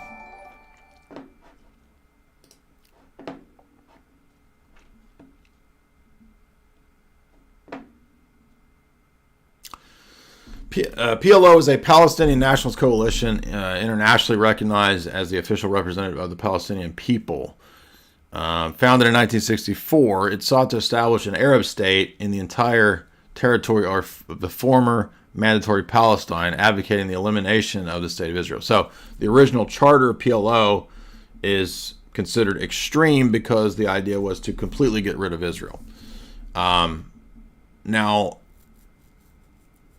a lot of this history I don't know a whole lot about, but I remember that originally Stalin wanted to have an alliance with Israel, and that fell apart, and then Stalin made a bunch of the rabbis and people leave. So I don't know where people get the idea that Stalinism, like, I don't think Jews like Stalin. Maybe at the early period they thought that he might be like Trotsky or Lenin. I don't know. But eventually Jews had to leave, and they don't like Stalin. And then Israel ended up not siding in the Cold War with Stalin. Stalin thought that they might. So they sided with the West. And then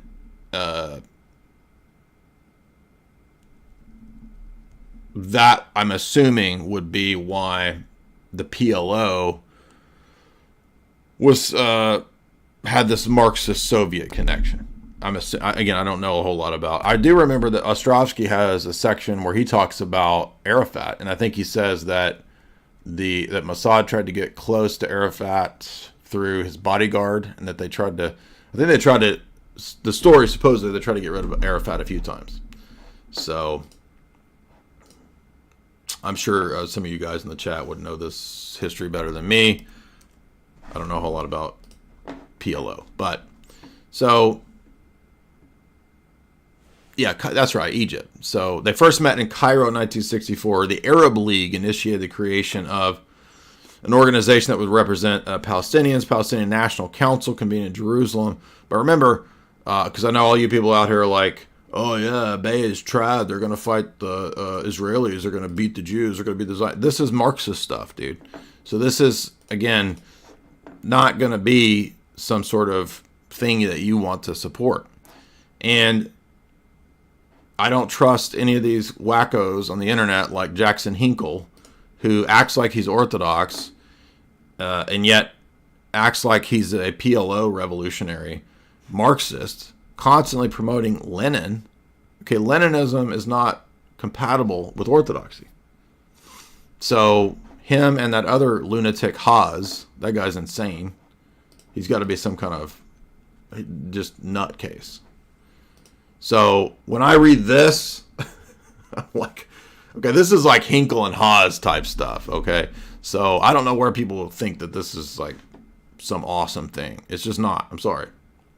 I understand people have criticisms of Israel, but this stuff is not the answer. And this is not like Hamas, okay? So people that don't know, Hamas is Muslim, is like radical Sunni stuff.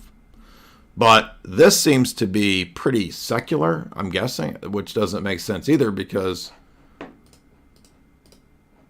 I mean, aren't the Arab peoples pretty religious in general? Yeah, I'm not joking. Did people not know that Jackson Hinkle's like constantly promoting Lenin every day? And then he promotes his quack buddy Haas. Remember our debate with Haas? That guy's insane. All he did was scream and cuss the whole time. Like 5 minutes of screaming and cussing in their mind is a debate. And then you realize that, okay, they're actually, I guess they're taking their Marxism pretty serious. This is MAGA Marxists, or what do they call it? MAGA communism? What? What the heck is that? It's just insane. Interesting. So the PLO got mixed up with Baader-Meinhof. Well, Baader-Meinhof was also a kind of a compromised fake thing too, run by other intelligence agencies, infiltrated, co-opted, cut out stuff. But yeah, so I'm aware. That's we got into the Ba'athist Party and Pan-Arab nationalism in the Miles Copeland book because in the Cold War, originally the CIA had a pro-Arab nationalist, pan-Arabist plan. They thought that would be the best approach to establishing harmonious, industrialized countries in the Middle East. This totally failed, and then they went with the Brzezinski. They went with the British intelligence model of uniting with Muslim Brotherhood, Wahhabist, Salafist, Mujahideen, Al Qaeda stuff, and we went deep into that in the Miles Copeland book.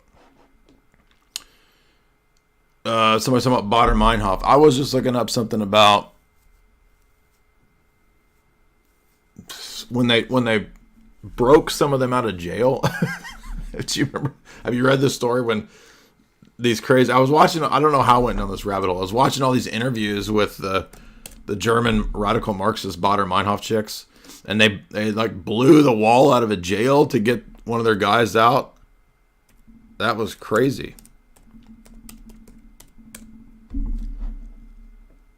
Yeah.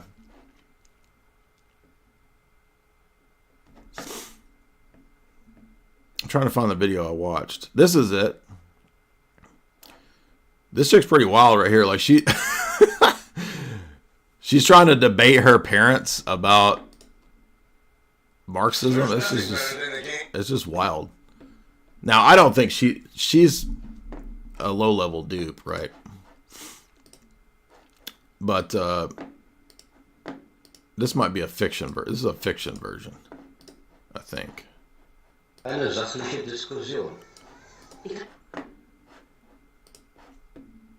And now I've already forgotten what I was after. But I went deep down a rabbit hole of this, and I just thought there was something odd about the story where they bombed the jail to get their friend out, and it just sounded like the Mirror of the Weatherman stuff, which was also kind of a bunch of phony stuff. Anyway, so let's see the ideology of PLO. They have a national covenant. They promoted armed struggle.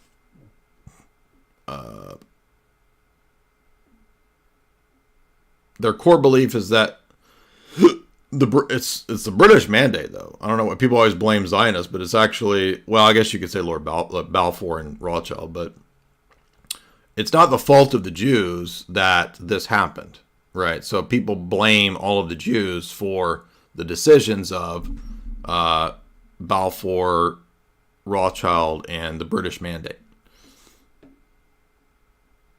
So, but it's not there. You shouldn't have collective guilt for people. That's what I'm trying to say. So this goes into Balfour Declaration, and so they are rejecting this. But here's the question I have: secular views versus Islam. PLO and its dominating faction Fatah. That's it. Contrasted with the religious organizations of Hamas. So this is what I'm trying to say. This is different from Hamas and the Palestinian Islamic Jihad. They all represent a Muslim population. Practically the whole population of the territories is Muslim, mostly Sunni. 50,000, 40.6 Palestinians in occupied Palestinian territory are how many are Christian? 4.6 million are Christian? That doesn't sound right. Oh, 50,000 of the population. So 1% of the population is Christian. Okay, that's a confusing sentence, but yeah. So there's basically, I think some of them are Catholic, like Maronite or not Maronite, Eastern, like Assyrians or whatever, and then some Orthodox, right?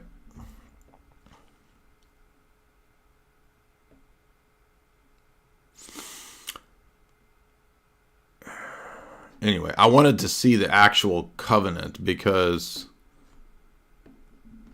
the contested thing that's always brought up is that, I'm not saying it's contested because it's not true. I'm saying I want to see what it actually says.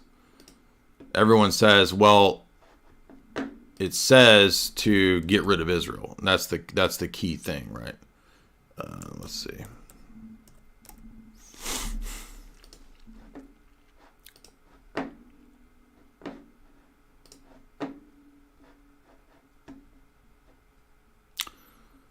So we, the Palestinian Arab people, wage a continuous battle. we Palestinian Arabs dictate. All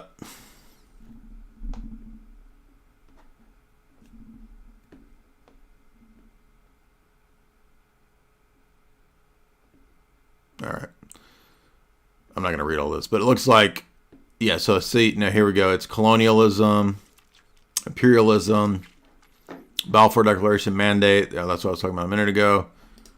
Does it actually say get rid of the state of Israel? I'm assuming it does somewhere in here.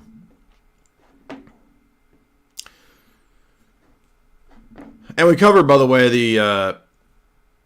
the British elite at that time, by the way, supported both sides of this. So again, it's like there's no, everybody wants to take sides and then hate the other side. And it's like, there's no easy answers to geopolitical questions like this. And both sides will kill each other. Both sides will engage in heinous stuff. I would say 10 years ago, I was never interested in Islam, but I would say 10 years ago when I didn't know anything about Islam, I thought, well, Islam, Judaism are basically the same. They're not the same. I mean, Islam is it's way worse than I thought 10 years ago. I'll say that much. Now, Judaism as a religion also kind of the same in the sense that like neither of them like Christianity. So there's not going to be like, okay, well, if you're a Christian, which one is better? There really isn't a better between these two from the Christian perspective. Like, but neither of them are good. And somebody will say, oh, but the Muslims revere Jesus as a prophet. It doesn't matter. It literally doesn't matter because Islam is insane. It's Antichrist. Okay, so I'm tired of the whole idea that, well, I don't like Judaism, so Islam is based. It's not. This is a myth. So that's going to make a lot of people mad. I don't care. It's not. And go listen to all the debates with the Muslims and see what you think.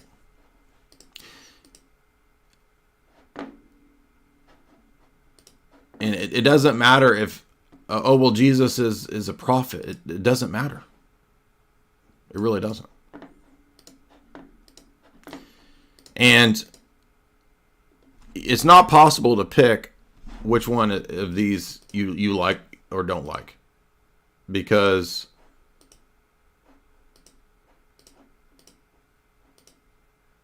I mean, if Islam takes over the West, it's not going to be better than what you have with whatever we've had. Okay, so, and you're going to find out it's not going to be any better. So anyway, there's not even any, is there any point even, people can't even think rationally, or you can't rationally to have discussions and debates on these topics anymore. So what's even the point of it, right? There's no point in even talking about it because everybody just loses their mind and reacts emotionally. It's just like the whole manosphere, feminist, you can't have rational discussions about these topics with most people nowadays because people have just been turned into just irrational, crazy people, and they won't have thoughtful, reasoned, scholastic discussions. It's all just like emotionally reaction based. Tag Hua, $3. I don't know if you. Oh, this is the Munich movie. Wally Jenkins, $5. Be honest. Have you read more books than Cat Williams? Well, didn't Cat Williams say he's been reading? He's read like 1,000 books since he was 3. He said some crazy thing like, Joe, I read 1,000 books since I was 3, okay? No, so I probably haven't read more books. No, he said thousands of books since he was like 3. Or I read 1,000 books when I was 3. I was some crazy thing.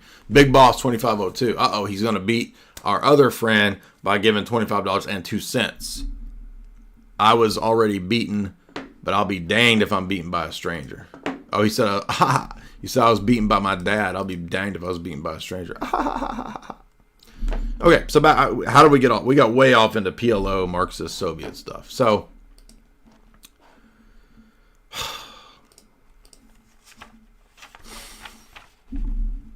what did the PLO, now I want to know though, like what did the PLO engage in? Like what actual, by the way, they still exist too.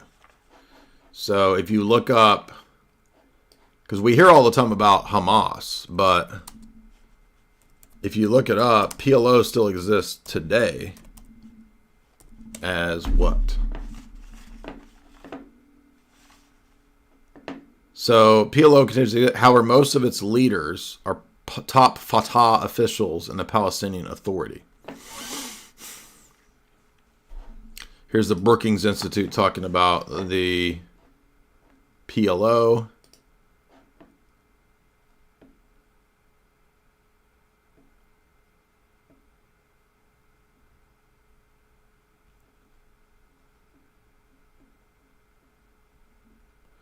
Anyway, so technically it does still exist as the Palestinian Authority or whatever it's called.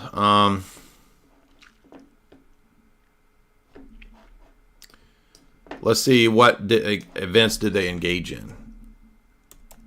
Did they engage in some actual terror?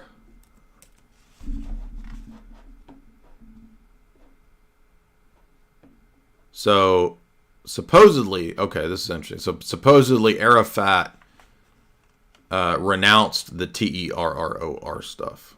This is all relevant because this is the setting for the Little Drummer Girl. And I don't know a whole lot about the PLO. So, that's why I'm looking into this. But, so, back to the movie, to the show. She is a vocal, outspoken actress girl supporting the PLO cause in her socially liberal acting circles in London. She's hanging out with all of her acting friends, and they go to Greece on vacation. And somehow she's been spotted by Michael Shannon, who plays the Mossad handler, and he sends Skarsgård to sort of be a raven. Ravens are male sex operatives who seduce versus the swallows, who are the female operatives that seduce.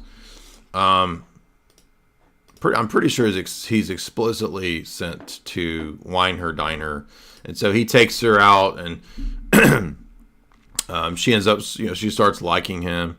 And I forgot to mention that the beginning of the series is a PLO person who explodes a Talmudic scholar. So there's a Talmudic scholar, and there's this enigmatic character throughout the whole series that they're trying to track down, who's the one that caused this thing to go off. He leaves a symbol as his marker for all of his events. And so they're trying to track him down. And the reason they've chosen her is precisely because she has this outspoken activist ethos going on. So she's an activist.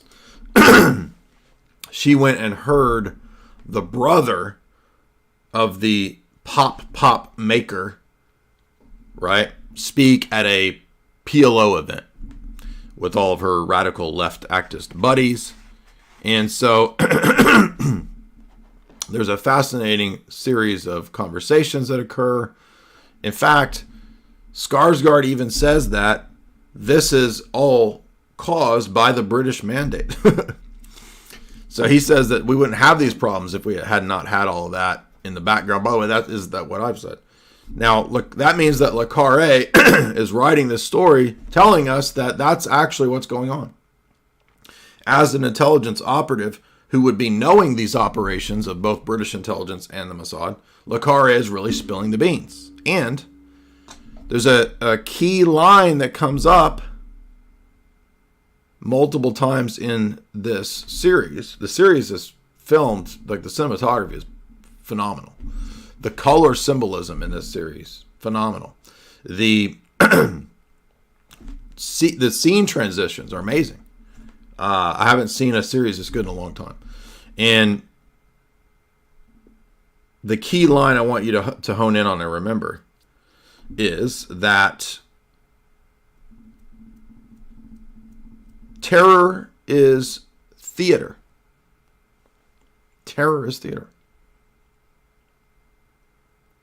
whether it's the terror engaged in that MI6 allows, because as the story progresses, the Michael Shannon Mossad handler character goes to meet with the British intelligence head, or whatever it's Tywin Lannister, basically, who's the head of British intelligence, or the head of the London office, or whatever.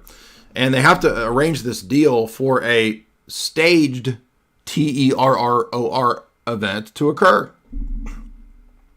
And it's not the only one. There's like 2 or 3 staged TERROR events in this series. Interesting. So here you have a former intelligence operative, British intelligence, from MI5 and MI6, writing the story, telling us of the British imperial background, of the British mandate for this whole Middle East crisis situation. Tywin Lannister basically allows Mossad to do this thing in Britain to catch the PLO person. And so essentially, if you pay attention, we have a full revelation of the method, of everything. Even to the point of Florence Pugh being recruited as a idealistic, very intelligent, but idealistic, kind of naive actress. So they play on all of her narcissism, her desire to be the center of attention, her idealistic desire to fight for some great cause, social justice, to fix the world and heal the crises. And then it doesn't explicitly get into MKUltra territory. However, it is as if Florence Pugh is being sort of led down this MKUltra style, like almost Patty Hearst level mind control stuff. And I don't want to ruin it for you, because this one's actually so good that you should actually see it. It's almost like at a certain point she starts dissociating, especially when she's beginning to have intimacy, coitus times with Skarsgård. When that eventually occurs, she sort of dissociates and she starts seeing almost hallucinogenic things occur, one of which is an all-seeing eye. And it's almost like she's having alternate personalities occurring. And then she ends up going to a PLO training camp to where she's going to be like a Patty Hearst radical, right? She ends up in this, I forget where, she's in Lebanon, I think. And I mean, there's just so many things. There's color symbolism I can't even figure out. I mean, it's really deep stuff. Skarsgård is playing the Arab dude. Okay, so they have to keep rehearsing for many, many months the staged relationship that Florence Pugh is in a relationship with the Arab brother of the TERROR guy. And this ends up eventually working. Her legend pays off. She gets invited to the PLO training camp. And long story short, this really doesn't achieve much. And so most of what she thinks she's going to achieve, both her and Skarsgård realize that this isn't doing anything. We're just being used. We're chess pieces in a larger game. Big pop events are theater. I'm not saying they don't happen. I'm just saying that the purpose of these events is theater.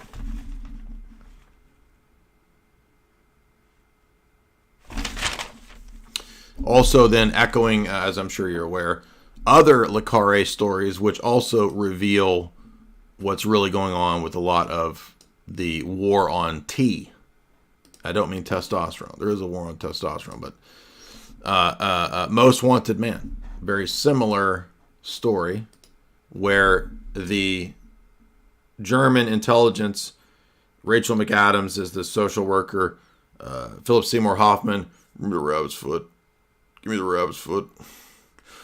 where's your wife, your girlfriend? I'm going to find her. I'm going to hurt her.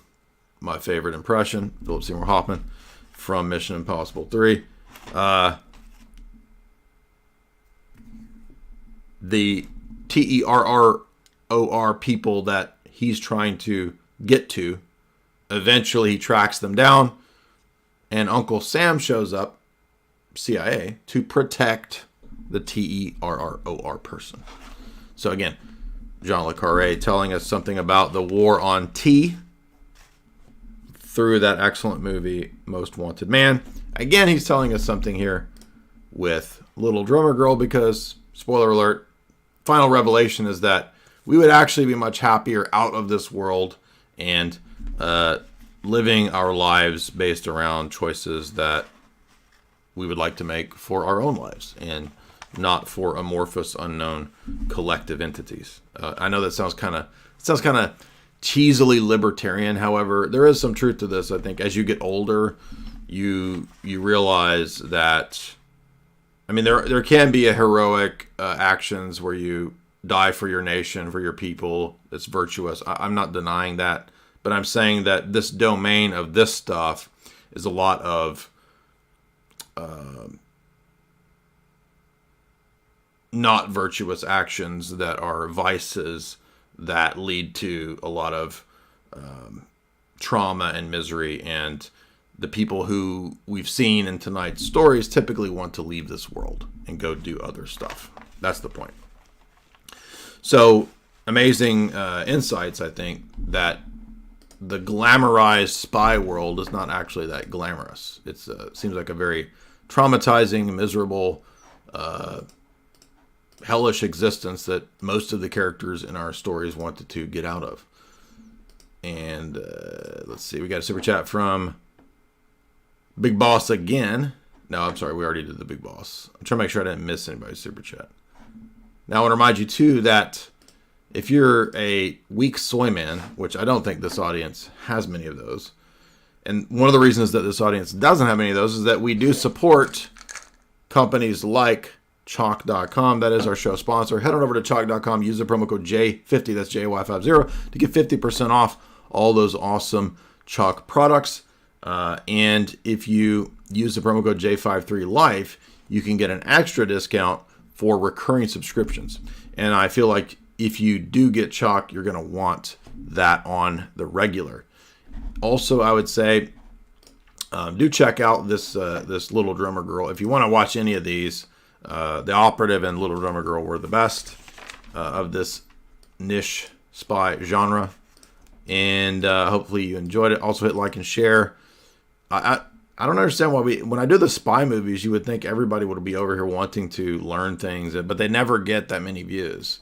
It's like they always get like I can never get these even to like 10,000 views. So I don't understand. Like, people just can't figure this out. Nobody's reading books. Like what's going on? Why do people not want to know this? I don't understand. Are people not making the connection that, like, you're not ever going to figure out how the world really works until you understand this domain to some degree? So I don't get it. People don't want to figure this out. But thank you guys for the super chatters tonight. Again, remember, Chalk isn't just for dudes. There's also the ladies pack. For Vitality, you can get the Chalk stack for ladies. You can get the Chalk stack for dudes.